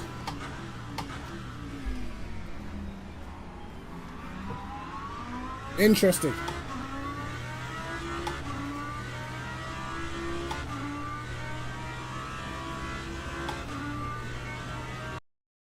Move up as I do think we've seen that Galicchio make a mistake. He's dropped into 14th as we did have a break. Well, it's close at the front still, man. So not good at all for the Aston Martin. He's down to 15th in classes. Of course, we can see our top 10, and at the moment, it looks like Simoncic, De Buono, Grigoletto the top 3, with Rocek and Giamullo the top 5. Then we have Walsingham, Zanabini, Di Giacomi, Faulkner, and Tristiani. I feel like these are probably the best 5 hypercar drivers on the game at the moment anyway.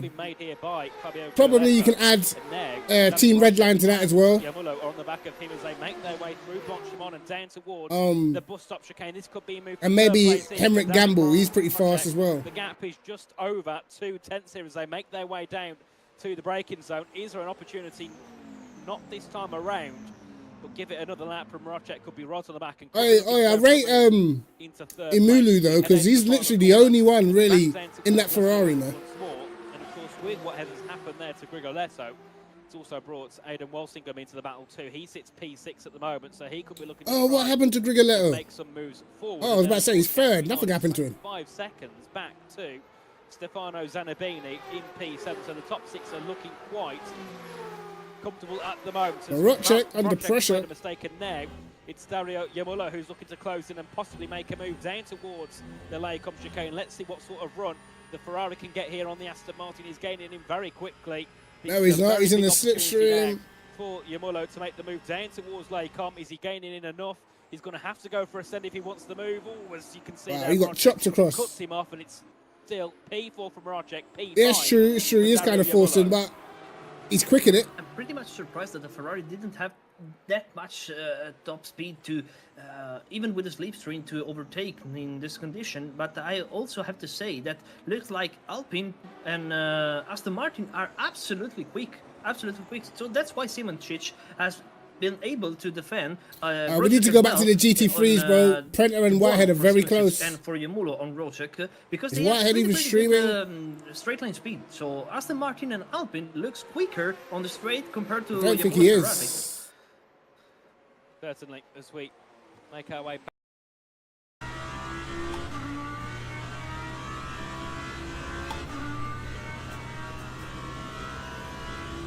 Prenter's all over Whitehead, bro.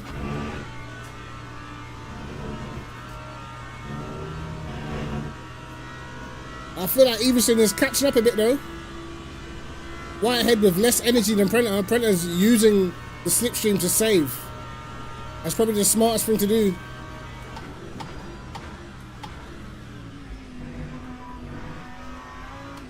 That Bonacorsi, he's saving quite a lot as well.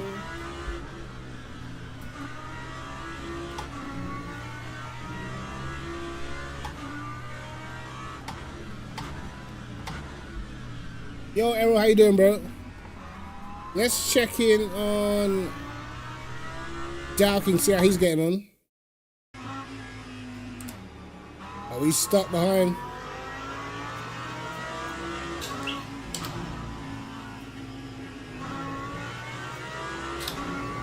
And he's stuck behind this guy at the moment.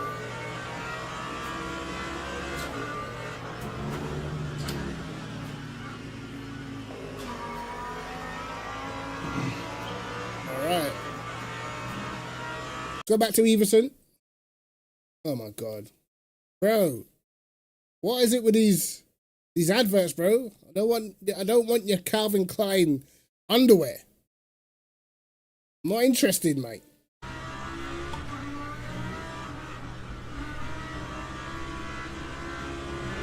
Oh, it's getting spicy, bro. This is about to be a freeway fight.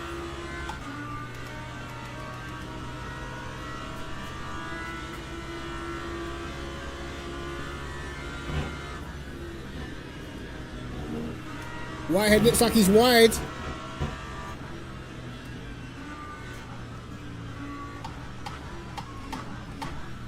Whitehead's all over the place, bro. Prenter's got to send it. Got to send it. He's losing a lot. Porco was just getting off.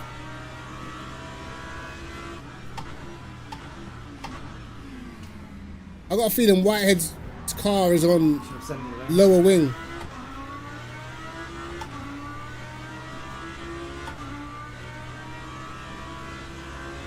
Yeah, Baldwin's up there.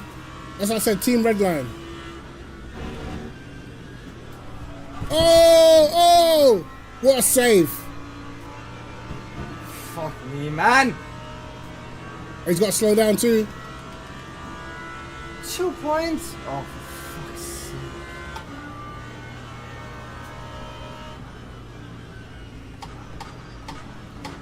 That was close. And he got a big cut penalty as well. Yeah.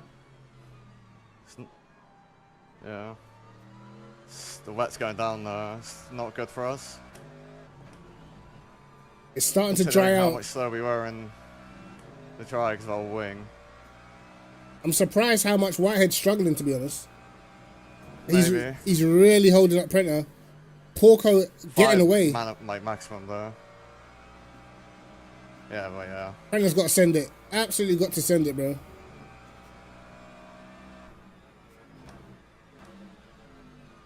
It's getting very dry very quickly.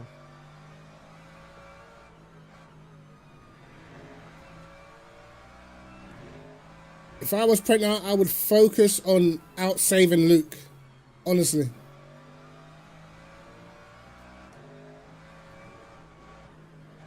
That was some save, I can't even lie. That was a save and a half, That bro. feels really good now though.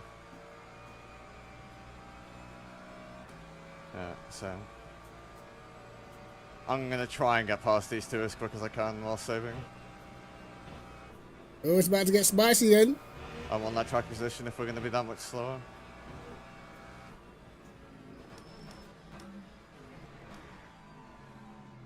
Yeah, Whitehead is all over, bro.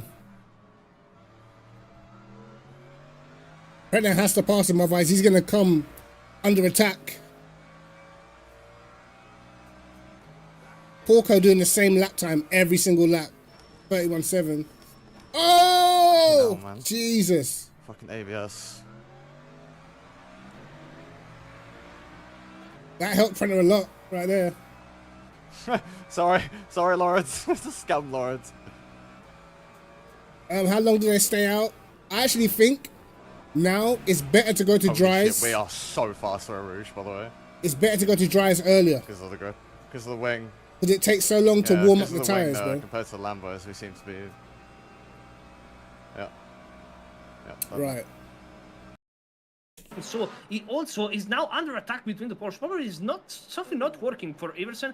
I think maybe he Look at this battle, bro. setup. This is much more than dry compared to the wet condition now. Probably more drier setup for him, and now he's struggling because of this. Because the car is like very, Dalking, very I feel nervous, like should take the risk hard to going drive, on especially dries on the front. early.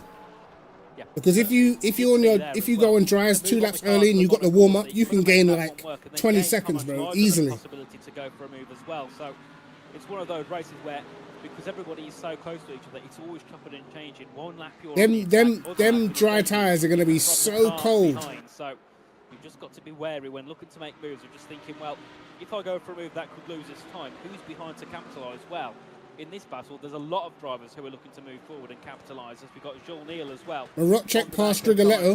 We've got Alexandre Lay behind him as well. Oh. Here's a move potentially here for Neal to go the inside in towards Lafania chicane on Lydon, but the Mercedes covers it up for now. So we then make our way down towards Stavelot. And is there any opportunity here for the McLaren? I don't think there is this time around. So he's going to have to go for it next time. But Bro, with the look getting drier and drier, bro, any one of these guys could jump now up from this position because of how close it is. Everyone's sort of getting held up by Whitehead at the moment. Trenta's really got to try and get past, bro. But look at the McLaren down the straight. Still follow on board here with Jules Neal, who's got a really good run through Barchemont, but not the best exit and loses time as we can see. Actually, I saw rain then for a moment, so is the rain back on track here? Maybe a little bit of drop, especially in the last sector. Let's see if it's going to be It's going to be super interesting, bro. The track wet or not, but I think it's still drying out because it's just a little bit, a couple of drops, literally. No, there's not too much All rain. I'm saying is I think the track is Porco's got to run while he very, can. very light, so probably I think it's not going to be worse in the next few minutes, but it's going to be longer the time that we have the crossover. Certainly, I think the longer the crossover, probably the better for the drivers, as long as it isn't too long, because as long as they can do it in one pit stop, onto the dry tyres, full tank of fuel, off to the end we go, then it's all about just keeping your... Yeah, these wet tyres must be getting a little bit more cooked now. That could cause some issues because there's less kind of... And the hypers will probably be coming through very soon as well. As you see, the battles close up once again here. Yep, I think I can see the hypers in the background. That straight line that Lamborghini just isn't working, or maybe it's something to do with the sort of exits that Everson is getting out of some of the corners, especially heading up towards less than 2 tenths behind. Rocek goes ahead of Fabio Grigoletto. Grigoletto goes back ahead. Let's have a look at the battle for third place. And once again, Rocek is back through in towards third. You've got Yamullo as well in behind, along with Walsingham as we head down towards Brussels corner. Who's looking for the move?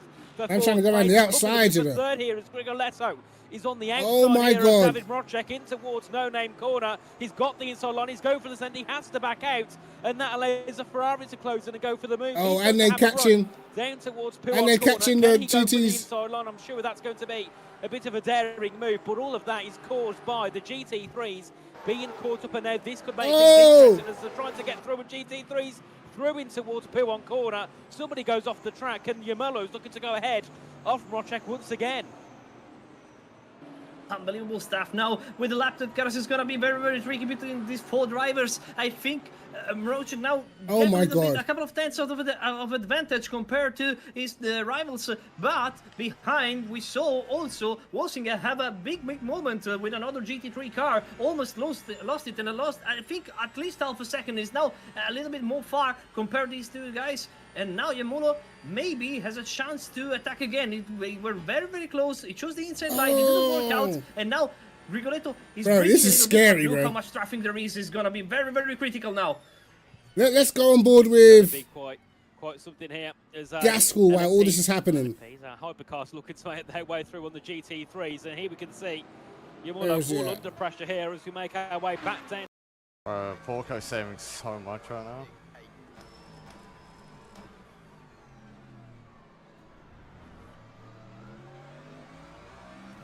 Yeah, Porco's escaping, bro.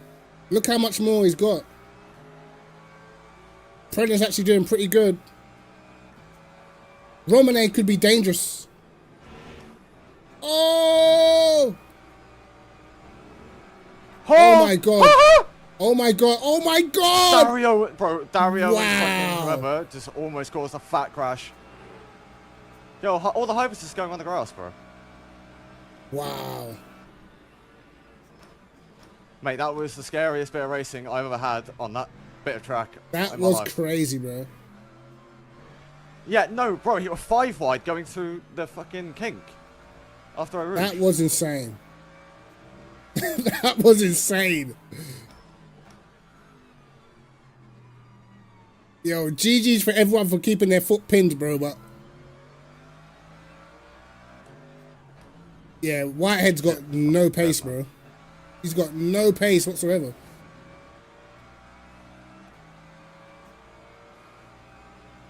I even think it's worth Pretner even marginally short fueling to jump him because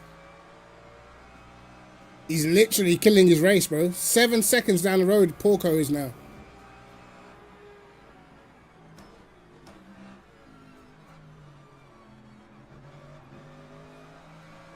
I've got Lauritz overtaking me whilst they're lapping me. This is not fun. Oh, Pretner's going to get dive bombed. And that didn't work out for Pretner. I think Pretner's got to go into the dryers before Whitehead. He's got to. Imulu P3. So he made the move in Marocek. Oh, for fuck's sake. 29 seconds. Oh. Yeah, there he is. I'm not trying to listen to all that. There he is. This is these lot need to sort their RAM out, bro. Game's starting like crazy. Because the track is getting dry. We can actually see the dry line forming now.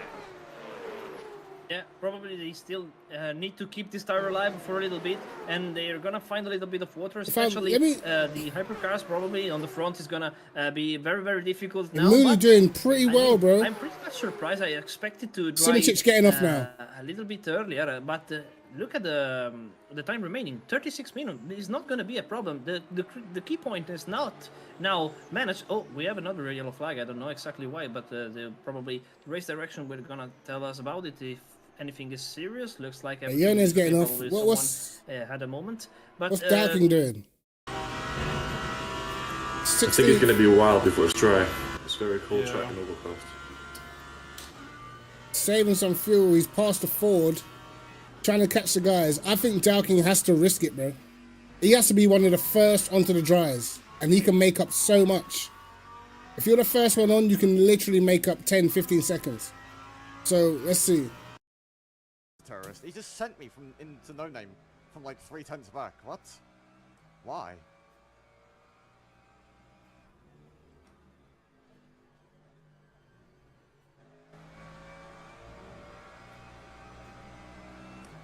That guy is a terrorist.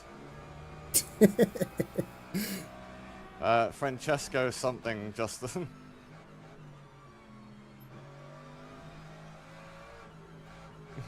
Oh, he binned the Ford. Mm. Safe space conversation in that.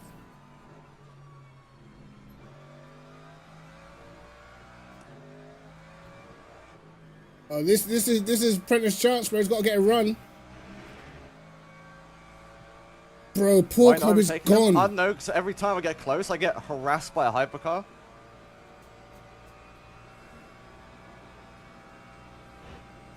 Damn. Bro, Prentice just got to send one, bro. Saving. You got to just send one, bro. It's make or break.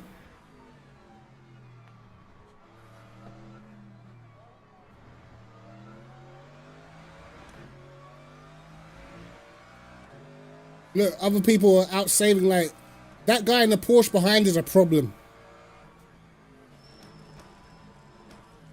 He's a problem.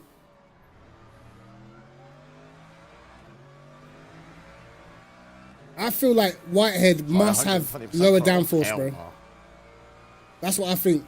I think he's got lower downforce, so he's struggling in these conditions. This is going to be a cut by Prento. Setup feels insane through that.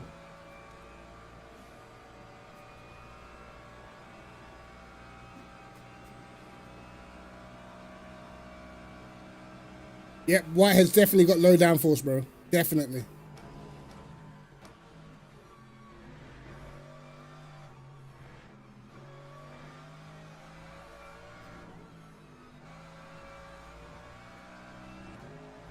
I think this is like the closest battle on track, right? Bro, that fucking...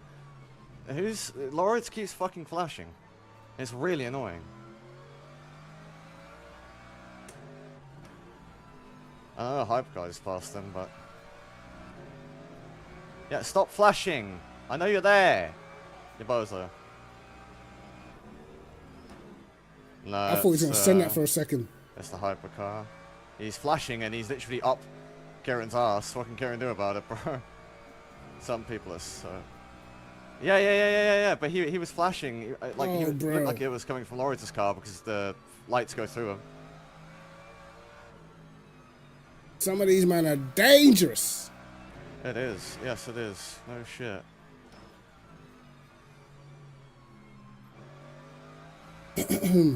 Any other battles on track, lads? Let me know.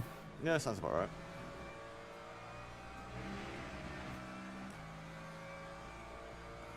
Brandon in the slipstream again, but I think Whitehead's just got more top end. Any energy in slipstream being in slipstream race? I don't know. Ask him, not me. Oh, he's close. I've been doing 4.5x.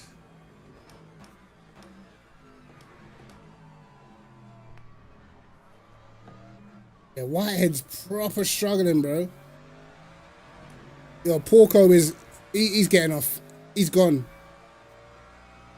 Only like 4 tenths off the leader a lap.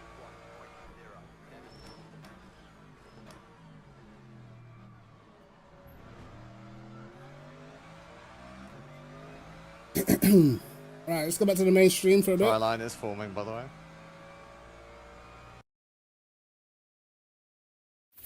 Oh my god. Every time... Isolating her from her family is abuse. Enough. This is a risk here for Fabio Grigoletto. Oh, Simichich is gone. The car is in. I'm trying to figure out what car is in. Alpine, there we go. It's so confusing trying to figure out who's in what car, but the Alpine here for Fabio Grigoletto. He makes his way through Le Car. It doesn't look too bad, but you can tell there's a lack of grip in some places. It's Grigoletto pitted for dries. Out of Brussels. Gets the car down. Actually, looks not too bad here for Grigoletto. Oi, they need to get on dries, bro. They need to get on dries right now, bro. Ends up hitting a place which has got a wet line. You might be in a little bit of a... They need to get on dries, bro. Grigoletto looks like he's got grip. For Fabio Grigoletto, and I'm gonna get on dries, lads. Sector timings, mainly this sector 2. Oh, Prentice through. What he's looking like through here. So most Prentice through. Literally just shoved me off track for no reason. Prentice is through. We missed it. I was so expecting that as well. He is struggling though. Kieran didn't seem to be, so. We didn't see it, we missed it. But yeah, Prentice's already I going. think Luke shredded his tyres. Look at the gap he's already opening out, bro. But 8 seconds to the leaders, and Luke's used more, 3% more. Oh, I've got Lawrence on Sheesh. my ass.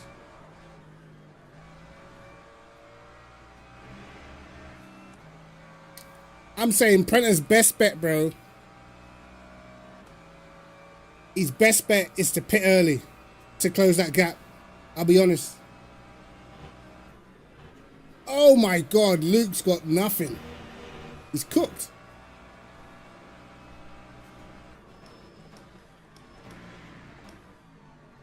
Yeah, he's finished, bro. He's probably gonna. Yep, boxing. Luke's boxing, by the way. It's 31. So there's no way it's dry enough. And Luke's got to risk it. He's got to risk it. All right. We're gonna keep an eye on Whitehead's pace, and then we'll He's know. put in, well, 10 laps of fuel.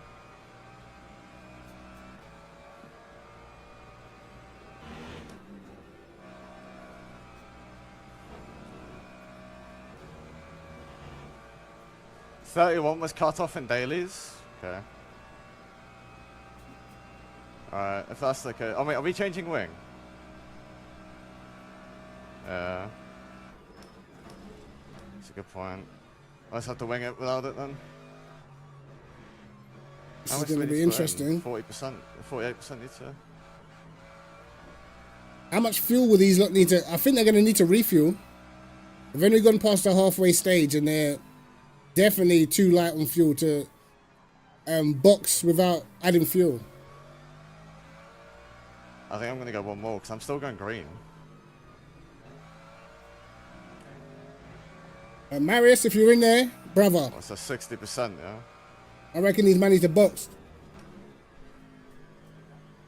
We find a driver close to Luke. That's when you finish the stint. That's not you predicting split now. No, because it depends on who's pitted, right? Yeah, 60. I think 60 is good.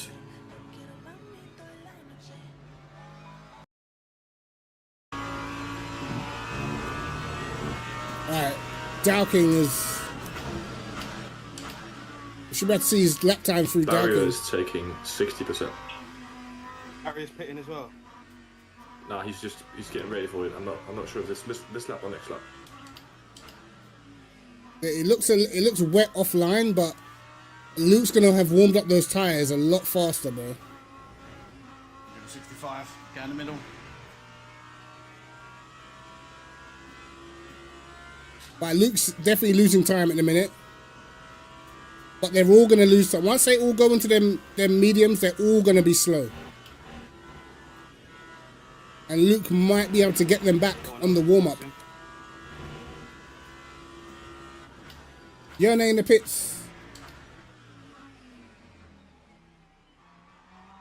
Right now, Luke has lost 4 seconds just in the outlap alone. Right, Dowking's in. Okay, cool. Dowking's in.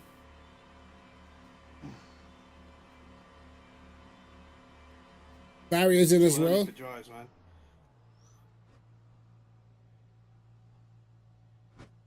So we're going for a different strategy. Why not? I don't feel like it's a bad play. Everyone's taking between 60 and 65%. I don't feel like it's a bad play. Because I think if you watched these races, was it last week? They did the wet to dry. I think it was the hour race at Spa, so it was just like this.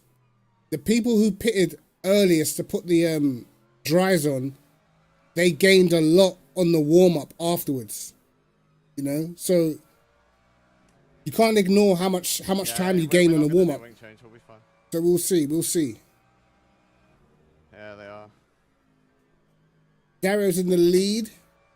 Don't forget, we're gonna. I think because he lost place, he lost time. Simicic is pitted, no? He did a mistake. If he spun or not, but oh, now Dario's pretty much back. Look at how much he lost. Wow. Lap compared to his teammate. Dario was the Now, first one on for dries, I like think. hell for Was he? at least the P5. Or was he it's not underfueled? going absolutely as it planned for the TATUM rested team tonight. No, and I'm just keeping an eye here on some of the pace here for the GT3s, and Luke Whitehead has been in, but when I'm looking at the pace here, it doesn't look like he's actually quicker. He's slower by a second from Leonardo Porco in Sector 1.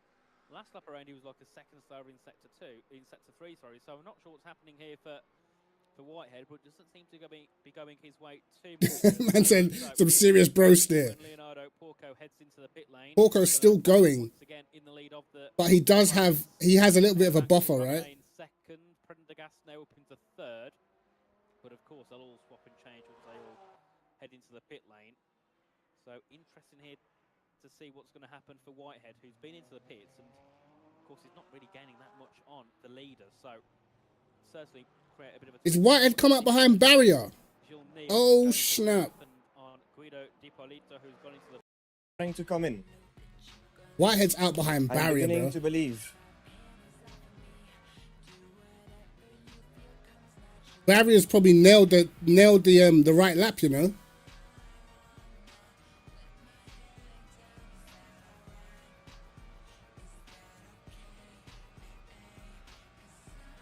Yeah, Luke has to drive offline to overtake me.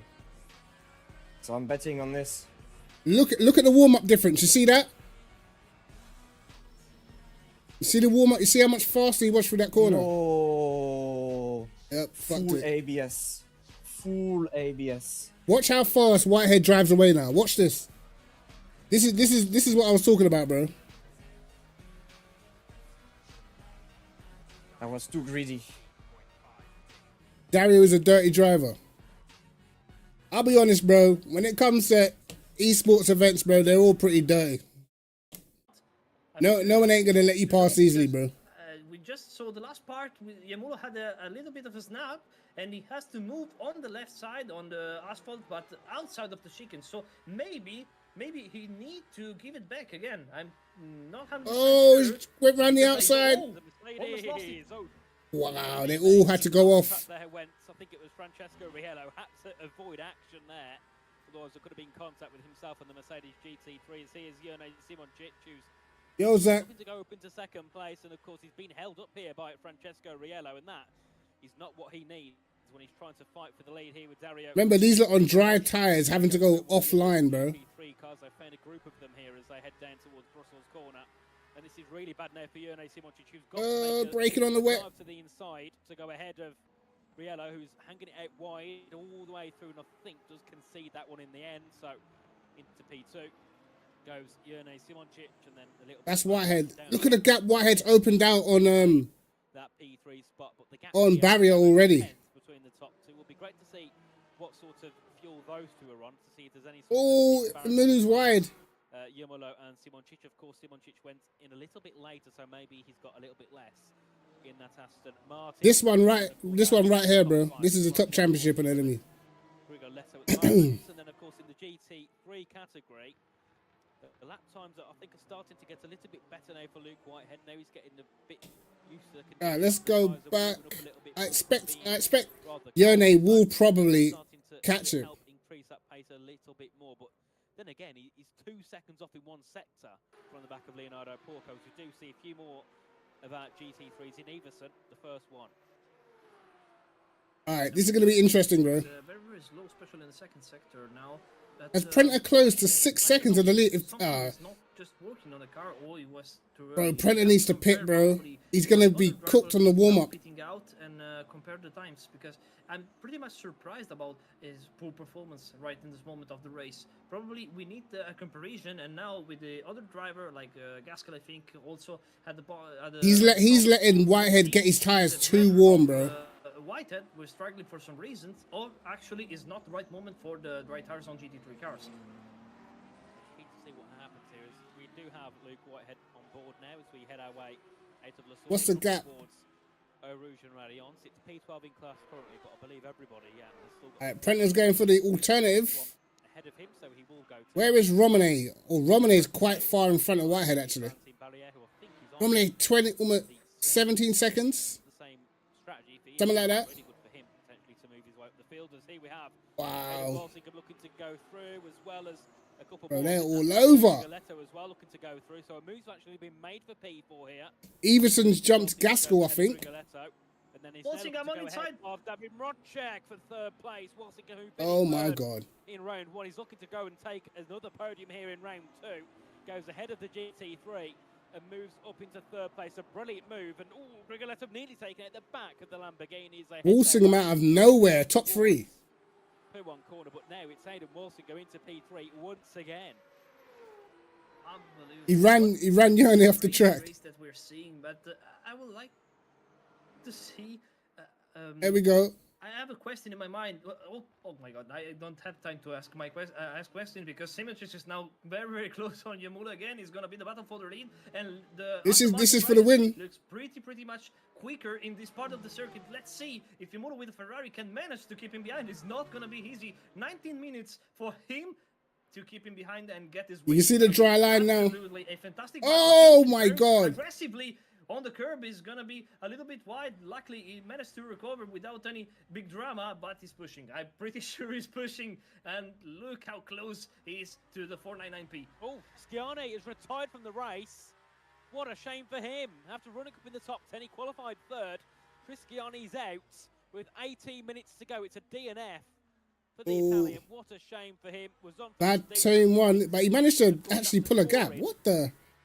Last time out after finishing P7. Yona needs to hurry up and get past, otherwise they might start getting caught reeled in by the pack. Go back with our leaders here. Yabulo and Simončić the top. Let's see what happened in the GT3s. Where's Gaskell? I have no clue how much we can break. Prenter and Porco still going, bro. Yo, Everson's gone. Whitehead went too early. I think. Just a downshift for now, is Joe. Where's Everson? Where is he? Right, Am I blind? Push for Lords. Gaskell. Yeah. Okay. Did Everson stream crash? Can't see him, bro. Oh, he's here. I'm blind. He's 7 seconds behind Romane. Man, I don't know. That Prenter might have done the right strat. I don't know.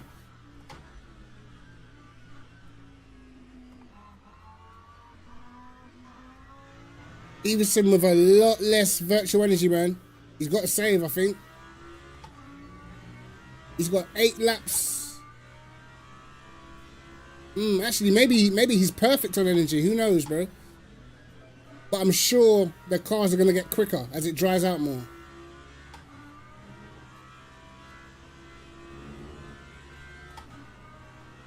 Porco's in. Porco is in. All right, let's go on to Romane.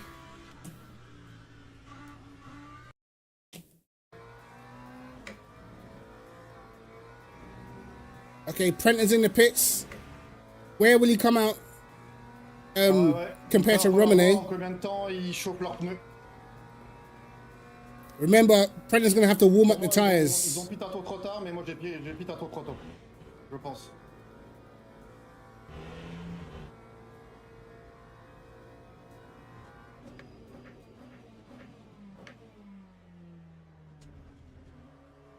I think they should be moving. It should be moving, or has Romane... Okay, Porco's out. Prenter's out. Prenter's out. He's jumped Romane for now. But he's got the warm-up.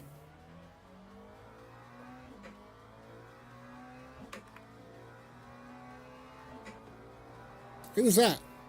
Yo, was that the other Porsche? Wow, he gained loads. Okay. The chase is on. Watch the difference in grip right now. Yo, Boosty, what's going on, bro? I'm good, man. Ils doivent chauffer leurs pneus. Prenter's going to have to defend for his life. He's going to get caught so quickly right now.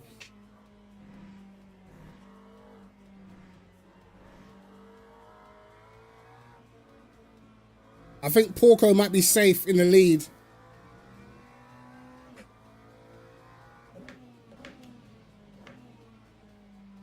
Because he will have 2 or so laps to warm up, I reckon. Whitehead's nowhere. He's absolutely, he pitted too early. He killed his tyres early, he pitted too early.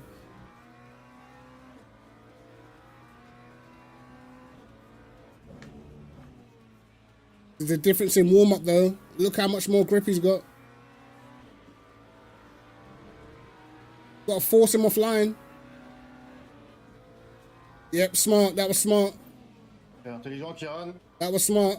Prenta didn't go onto the wet line because it would have cooled his tires down even more. That was clever. But watch the gap come down to the leader. I bet he gets it down to about 4 seconds. I bet you. Right, let's go back to the mainstream.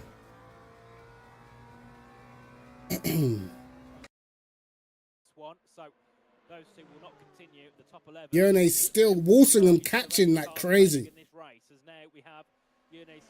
Walsingham out of nowhere, bro. Out of nowhere. It won't be. He's a little bit too far back as it stands to go ahead of Dario Yamolo as they make their way through the opening couple of sectors here. Of course, yes, again, Walsingham has brought that gap down to 2.5 seconds now. It was 2.8. Going really, really well for him as we head our way down towards Russell's corner once more. But looking, of course, at this battle for the lead, it's 13 minutes remaining. This one could go all the way to the end between these two. I think they'll be battling every single lap. And of course, where do you make the pass? We've seen more mistakes from Yamulo in this one rather than of Yone Simoncic. So I think it's now really Yamulo's to lose, because realistically, you know, he should be winning this. I know for a fact earlier on after pitting. So Simoncic will definitely send it at the end. Because yes, we know Yone's quick, but I don't think Yone really should have been there in the. No, Yone's a red line driver. I don't think there's no red line drivers in this one. Not as much easy for him, because Yamulo, we know, is not in an advantage position right now. He's struggling. We can clearly see it very, very wide here in the ball far corner. But Simoncic did the same, probably with the slipstream disturbing a little bit of the hours. Now it's going to be very, very close again on the bus stop.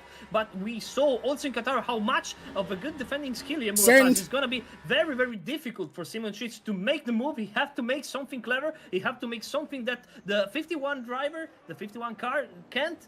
Yes, Prentice killed it. The battle. So now Simoncic, so it was very, very close, and he had to lift up. He lost again time because Yamulo placed correctly his car. He didn't allow the driver in second place to have a deep braking. So yeah, he has to wait. He have to recover. He doesn't have a choice because you can't overtake offline. Every time this happens, it's going to help Yamulo to keep that lead, and it's going to be helping as well Walsingham to go very, very close to Simoncic. Whitehead is be a big ally for Yamulo as well. Nowhere, bro.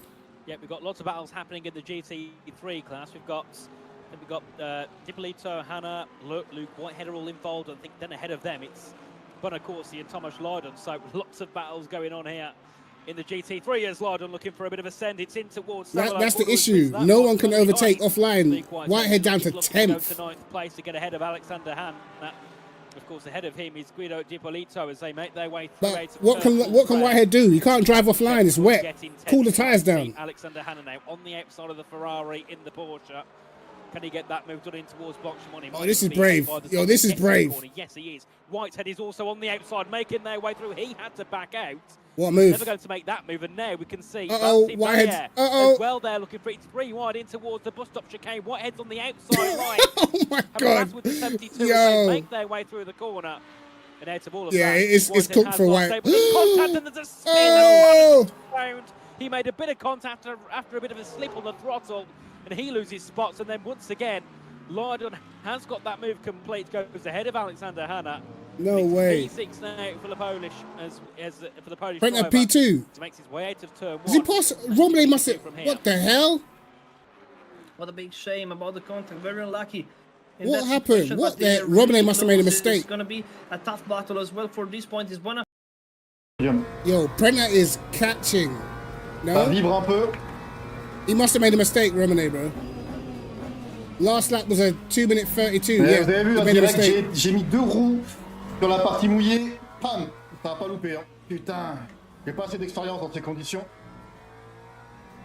Porco's pace at the beginning has won in this race, bro. Malgré tout, vous avez vu le rythme que je suis capable de mettre. Les regrets. Les regrets. Allez, on y va. He either made a mistake or he went wide and had to slow down.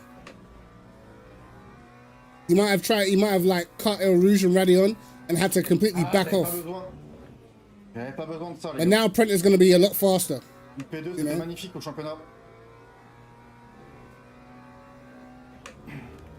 Right. Les gars, ce qui me fait peur derrière. Go back to the action. Happy because they touch GT3 class battle. Romanade binned it. Dang. I have no idea to where to put my eyes on it now, Nathan. Bro, Walsingham has caught the leaders, bro. Aiden Walsingham now within a second of Jurnej Simoncic and Dario Yamullo. So this could get very spicy now with a third car entry. Lots of French expletives, I can imagine. Around 10 minutes to go, of course. If they cross the line before the clock hits 0, it's one more lap. So their hope is that they cross the line with around 2 minutes and 5 seconds-ish to go. That will be the indicator whether it's the last lap or not.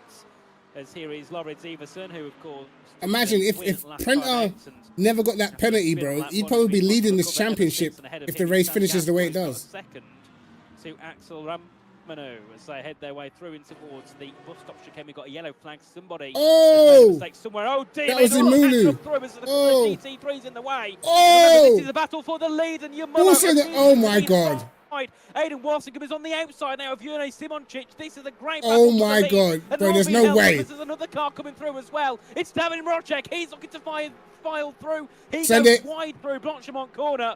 Walsingham drops back to P3, and now we've got Simoncic on the outside of Yamullo in towards the final couple of corners. He has to back out into the second apex. And they head back down to... Is that Grigoletto up with them as well? Who else is there? Fabio Grigoletto. Oh my god. For Aiden Walsingham potentially to go into second place, down to turn 1.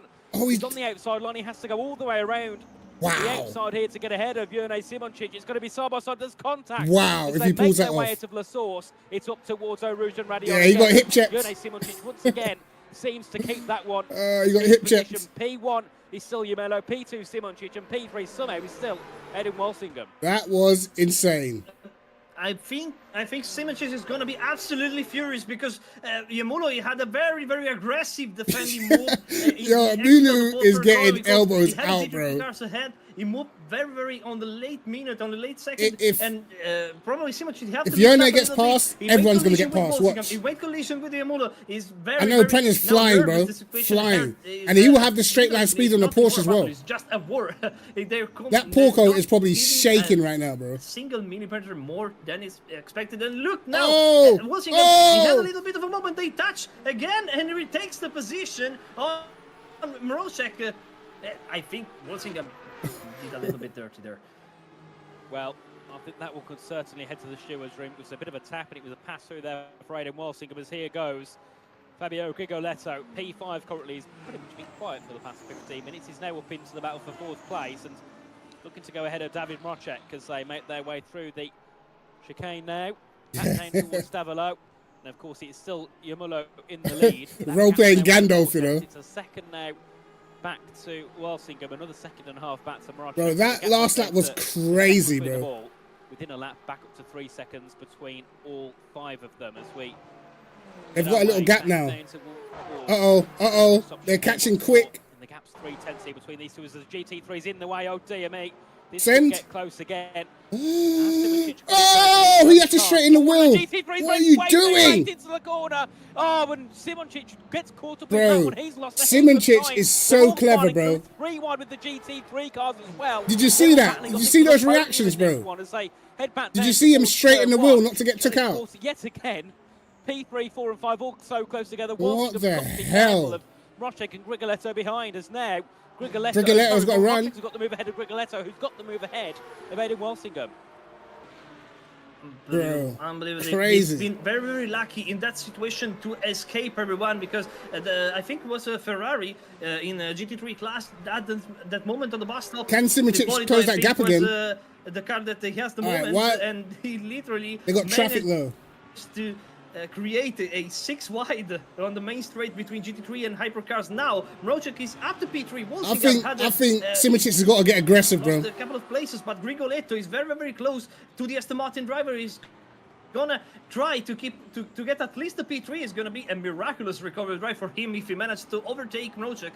But Romane is dying on tires, bro. Even for the podium standing in bottom of the class. Now we have Iversen. He's managed to recover as well. Imoolo's out of the race. What's happened? Oh! Into no-name corner. He's up to 8 seconds. So now the race. What has happened to Dario Imoolo? No replays, bro. He was leading comfortably. He had a second over the rest. Shit. And now he's down 10 seconds back from the leaders. It's Simon that leads ahead of David Mrocek, ahead of Fabio Grigoletto. He must have had contact with one of the GT3s. He must have. Was it a mistake or was it a GT3 that he caught up with there? I suspect that it could be this one because look how they are, Simončić and Mrocek, maybe approaching us first, the GT3 cars. It's got to be a GT3. And he spin. Luckily, looks like the car is not that damaged. Maybe he can manage to finish the race, but of course he's gonna lose the win, and he's gonna lose probably also the podium. Unbelievable! This race is never gonna finish, and now is a battle between Simončić, Mrocek, and Grigoletto. I will never bet one single cent about this situation. Simončić is gone. Simončić is gone. Amazing. Simončić is gone. Walsingham managed to recover again. Grigoletto back on the podium. This is going to be very close to it being potentially the penultimate lap. So once we see Simončić in the final corner, let's have a look back at him, see what the timer is looking at by the time he crosses the line, because they're in the. How close is Prenter to thingy now? 2.5 seconds, man. Prenter 2.5 seconds. He needs an extra lap. He needs that extra lap. He's absolutely flying, bro. Gasquet derrière, wow. Oh, Gasquet was il a failli close. se flinguer propre et net. Let's go on board with Gasquet. No comment. Bro, if Prenter had passed Whitehead earlier. Lawrence almost got murdered by Dario. Mate, it's getting fucking sketchy now with the sweat line. What the hell happened to Dario, bro? We might have to go back and check it afterwards. Yeah, this is some quality racing. Oh, he's got a chance. Gasol got a chance, bro. Whitehead up to 8th. Look how much Whitehead's lost. Damn. Porco 3 seconds in front now, I think. Probably just okay.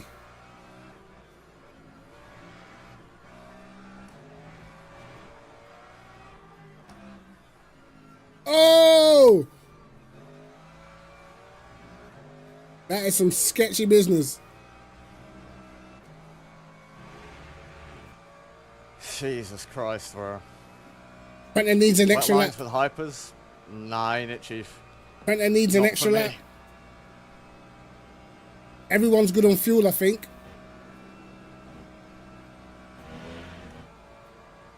Everybody's good on fuel.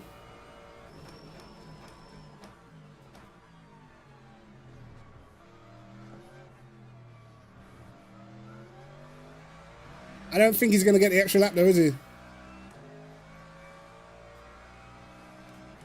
More action than the whole F1 season. Yeah. Top of a Rouge, like full on. Lovely. Right, nothing's going on there, is it? Oh no, I just cooked him. Nathan, I want to hear you scream about this. This Mrocek's up with. I mean, this one could get. This could go to the wire, I think, with these two 4/10 apart. Will they get to the? I don't think. Is this last lap? I think this is last lap, bro. The top 5 still can't get Dario's name right, so I'm going to get there in the end. Yeah, this is last lap. Get it correct. It's such a tongue twister for me as a Brit, but we continue on with half a lap to go in this race, pretty much as we head into Puon corner, and it's Jurnej Simončić versus David Mrocek, and the lead. The top 3 has been changing constantly. I might go back after and just look through how many. Yeah, look how much Imoolo's losing now. Crazy. It's been constant. 15 seconds off. Drivers battling for those He's lost an extra 7 seconds since the incident. In the end, it looks like it could be going the way and will be going the way of Jurnej Simončić, who of course finished P2 last time out, falling fell to Fabio Grigoletto, and that was also, you know, he was looking for a last lap move, couldn't make it work, and you know, he was happy to finish P2, but here, P1. Yeah, this is last lap. The position for him, and of course, put him into the lead of the standings just because it's P3 here for Fabio Grigoletto. So the gap will be 3 points between what a race. Heading into Le Mans in a couple of weeks' time. Of course, it's still got a battle over third here between Grigoletto and Aidan Walsingham. That'll finish like that as it is. So as we head through the final corner for the final time, back with Jurnej Simoncic, who will of course take the win here. Oh, what a race! Round 2. What a race! Jurnej Simoncic's day. P2 for David Mronček, who somehow found his way back onto the podium. What a race! Romanet's going to hold on to third.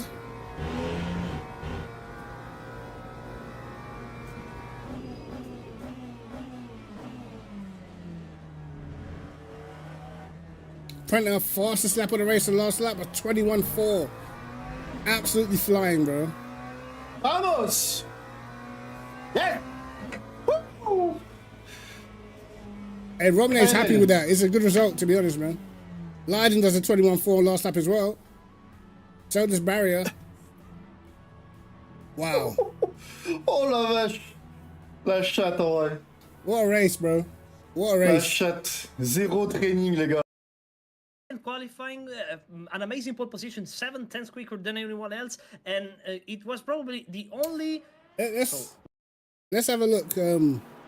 Oh, he binned it, bro. Ah, he binned it on his no, ones. per la pensa non sarei arrivato. Comunque qua ho perso tempo. Cioè tutto qua.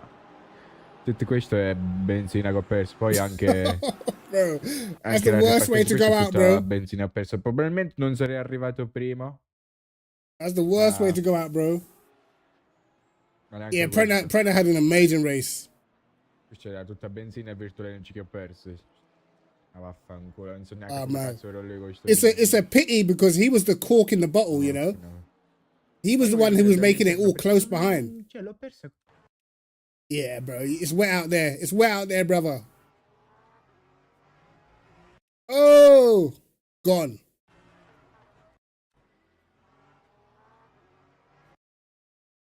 Puts his foot down. Ma anche sì, sto dead. cordoli bagnati sto gioco praticamente. Però se non andato sul cordolo, boom. And that's realistic, bro. About especially, I would say Whitehead. It was probably the big question mark about this race, his performance. And yeah, Whitehead had a tough one. Mistakes, and he was just lucky to finish without any big damage. He had two very important moments. He struggled for pace big time, man. Prenter passes him early. He can win that race. 5 in the end of the race. Yeah. What a battle, though. Probably is not what he expected at the start of this race. What a battle, bro. Surprisingly, you saying he deserved that? Podium, and yeah, everything changed between these and the. I don't mind a bit of the elbows out, bro. Makes the entertainment better. Have a few drivers waiting for a quick chat, so we'll speak first of all to we'll speak to Fabio in P3. That one, we'll drag him in. Fabio, welcome in. Can you hear us? Yes. So 3 times in the space of a week I've spoken to you in 2 different championships. Hey, yeah. So podium. The Buono ended 7th. Quite good for you, of course. What happened in the race? Because qualifying, of course, wasn't most ideal. It was P4. I feel like with the Bono, like he's like super fast in quali, but there's only one time I've seen him like do the same in the race. You know, I think it was a race at Kota a couple of seasons back in VMS. It's the only time like he was like rapid in the race and just got away. I feel like a lot of the time he either gets a bad start or he just, I don't know, the pace just disappears in the race, bro. But he's fast, so I don't know why. Whereas Jurnej doesn't always get pole, but he seems to always be there.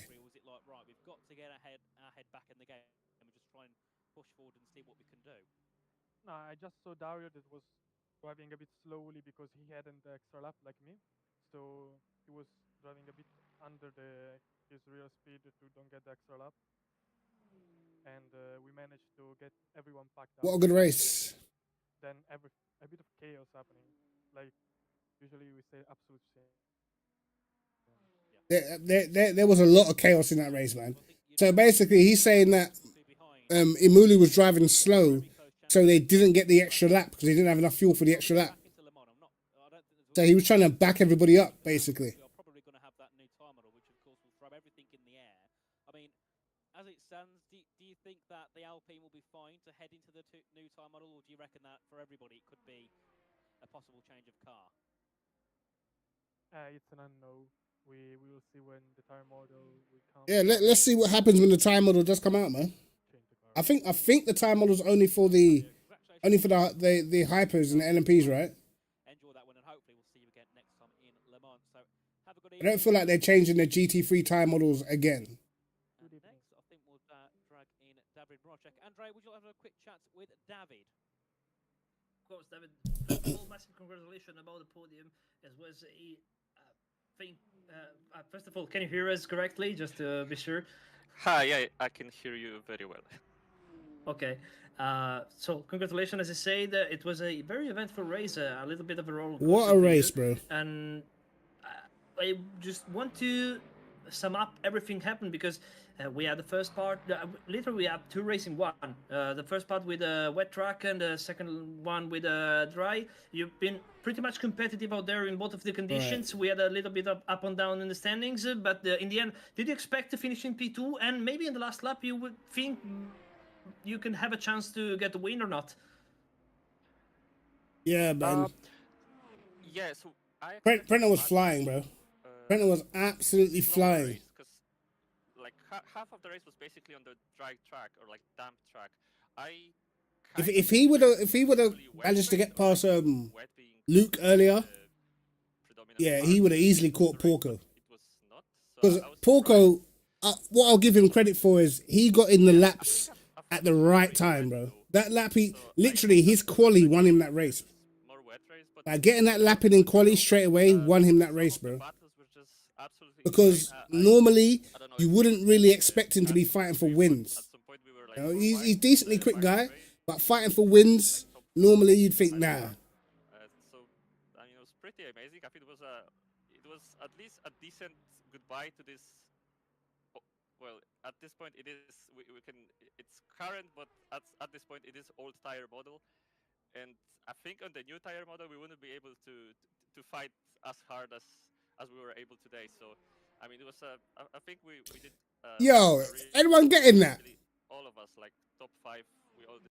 My man just said on the new tire model we wouldn't be able to fight as hard as we did. How do you know? How do you know, David Marocek? How do you know? Something tells me, brother's got early access, bro. I promise you that's what it must mean. Because how would he know what works and what doesn't work on the new tire model? And, I mean, that is probably going to be an unfair advantage if he is already able to test it. But he kind of gave it away there, bro. Your driving style or not? I mean, if it's similar to the Oreca's new tire model, I think I'm gonna like it. But as I said earlier, like today, we kind of were able to like to fight really hard because of this. The current tire model allows to push quite a lot. So in a sense, it's a good thing, I think, for the racing. But overall, yeah, I think this new tire model is just gonna maybe bring a bit more of a more conservative driving, perhaps. He's played it, bro. I'm not sure what to expect, to be honest. Nah. He's trying it. He's used this tire model already, bro. He's been on it. Man said this new tire model is gonna be more conservative. How do you know? He's trying to act like he doesn't know, but he knows, bro. He knows what's going down. It's kind of obvious to me, anyway. So let's see what happens. And thank you again, and congratulations for your result. We heard the words of the second classified in hypercar class, David Marocek, and now Nathan, down to you for the race winner. We'll drag all of them in actually, just so they can listen to something. Otherwise, they're just gonna listen. We're gonna be quicker. So welcome everybody. First of all, we'll speak to Yurnay, of course, the winner of our hypercar class this evening. Of course, Yurnay, first of all, welcome in. Can you hear us? Thank you. Yes, I can hear. Perfecto. But of course, last week it was P2. This week it is the win, which I believe, depending what it's looking like with Fabio, you could take the lead of the championship heading into Le Mans. So, first of all, how does it feel being in that very, very prime spot heading into the halfway point of the season? Well, I hoped I could battle for the win. I didn't know what to expect. The Valkyrie is a question mark in the wet. I've not really driven it that much yet, so I didn't know what to do with the setup. You cannot increase the rear wing for the wet because there is no adjustment for the rear wing. So I just hope that my setup is good enough. I dialed it more for the wet than for the dry, so I was happy that the wetness was quite long. And what more can I say? Like the second stint on mediums, I didn't know what's gonna happen, but I'm just super happy a lot of people do testing for this game, bro. driving, I think, but in the end, we So both in a way, managed it to could stay be on like track, kind of. an unfair I advantage for managed some to beat drivers. P1, so yeah, I can be only very happy. Certainly, and of course, during, I'd say, the last 20-ish minutes, I don't think anybody quite knew what was going on track. I think everybody was just trying to stay on track without going off and ended up in a barrier because, of course, you had all the hypercars battling for their positions along with the GT3s as well. I mean, what was it like trying to navigate through that traffic? Because surely, I think you never know what the other cars around you are going to do you? Especially when they're battling for the lead in their class as well. Yeah, I'm actually just scrolling through the replay. Yeah, like at some point we were going, we were catching GT3 side by side into Blanchimont, and then we were almost 3 or 4 wide into Blanchimont ourselves.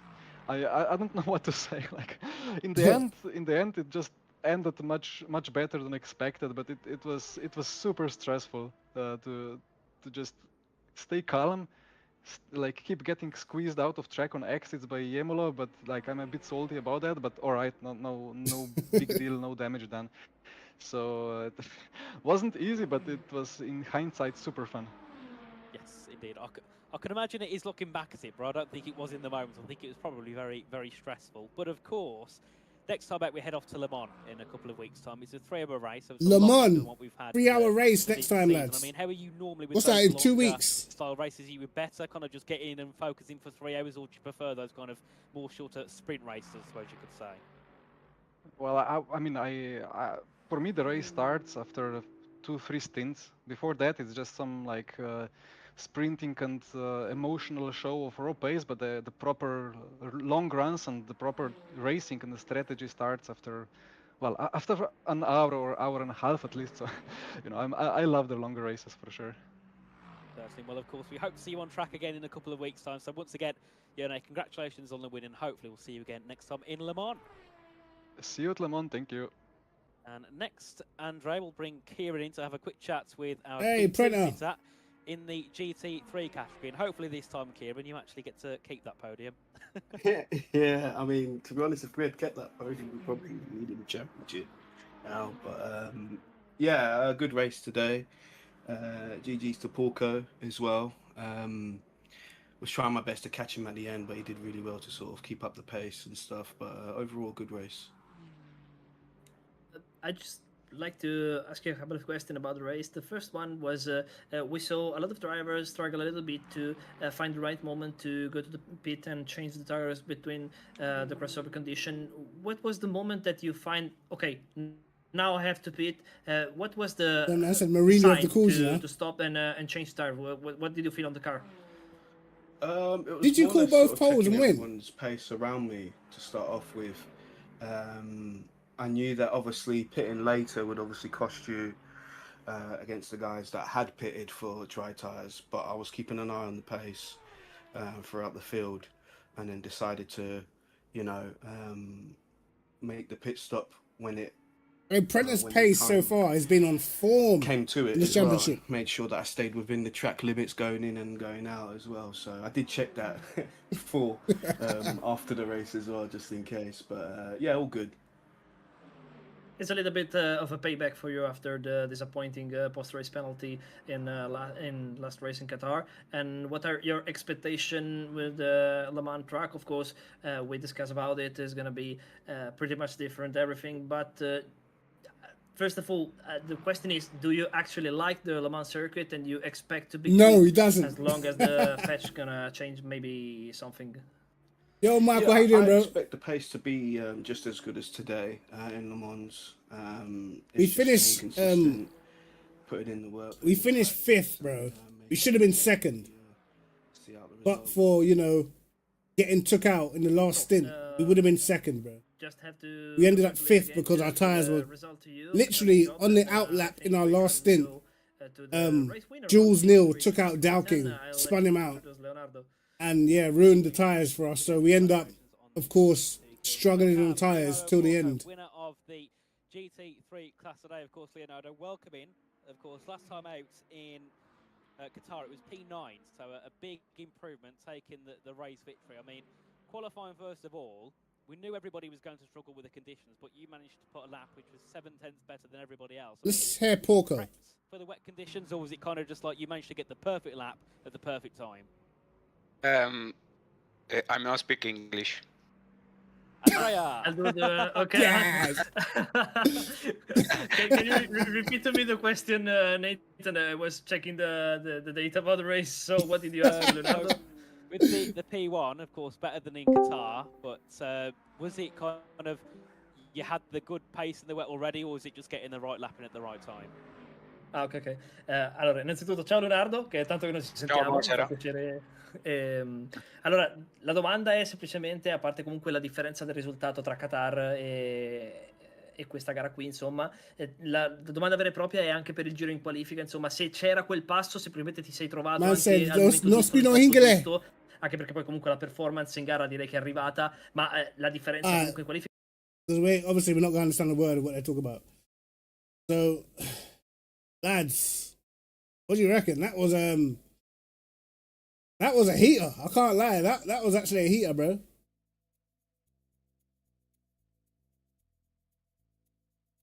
I actually couldn't believe it.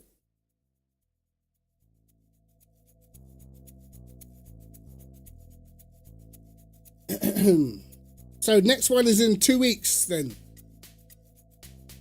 And by that time, if the next one's in 2 weeks, by that time maybe we'll have the new tyre model. Maybe we'll have Barcelona by then as well. You know what I mean? Hopefully, but yeah, lads, we're gonna call it a day. That was actually an insane race, bro. That was actually a seriously good race. That's probably the best race I've seen since VMS season 1. You know? But yeah, lads, appreciate you guys for stopping by. Make sure you join the Discord, leave a like on the video, smash the subscribe if you haven't done that already. If you want to come and remember and get some of our setups, then let me know. I'm actually going to, because I know not all of you are in the Discord, so I'm going to drop the setups in the members tab. I'm going to do a post and drop a link for the Lexus setup that we did at Interlagos. So hope you guys enjoy. Alright? Anyway, lads, take care, bro. You see the Mitchell brothers doing 355s at Le Mans earlier on. Wait, the Mitchell brothers are back? Hold on. Let me turn off the music, bro. Let me turn off the music. Hold on. Because, alright. So apparently the Mitchell brothers got banned before, right? Now, the other day, there was Anderson brothers. I don't know if you guys saw this around Imola. There was these two brothers called Anderson, and they had the two fastest times at Imola, right? And we thought that those Anderson guys must be the Mitchell guys. Just because they weren't that highly ranked, and they've got the same name, and they're number 1 and 2 at the top again. And now, the Mitchell brothers, who were previously doing exactly the same thing, now they're back. I don't know if it's an esports team trolling, bro, or a couple of esports drivers trolling. I don't know, genuinely. But when one of the boys was in a race with him, we managed to look at the replay. It looked like something dodgy was going on, bro. Like he was doing laps, and he invalidated his lap, and then he slowed down, pressed the brakes, and then carried on, and his lap time was still insane. It's like, bro, there's no way. He at least lost like 7-8 tenths, and his lap time was still crazy fast. Like, I don't know what's going on there, bro. I don't know what the anti-cheat's doing. I don't know who's doing it. I don't know who's behind the accounts. I don't know anything, you know. But what can we do? They're back. What can we do? It's surprising because the other guys that we sort of knew were cheating, they're gone. Unless they've changed their name. But the two guys that we caught, the original guy that we caught at Monza and the other Paul Magnus guy, haven't seen them since, bro. But these guys seem to just be able to come back. So who knows? It might just be some esports drivers with their second account just trolling. So I don't know, lads. Generally don't know. But yeah, as I said, if you want to become a member, hit the join button. There's a few different tiers and whatnot. Get some setups. Anyway, apart from that, lads, I'll be back on Wednesday. We've got some new dailies, in it, so we'll get stuck into those. Should be good. Anyway, lads, I've been pretty satisfied with the race I've seen today. And yeah, I will catch you guys on Wednesday evening. Alright? Take care. I'll see you in a bit. And peace.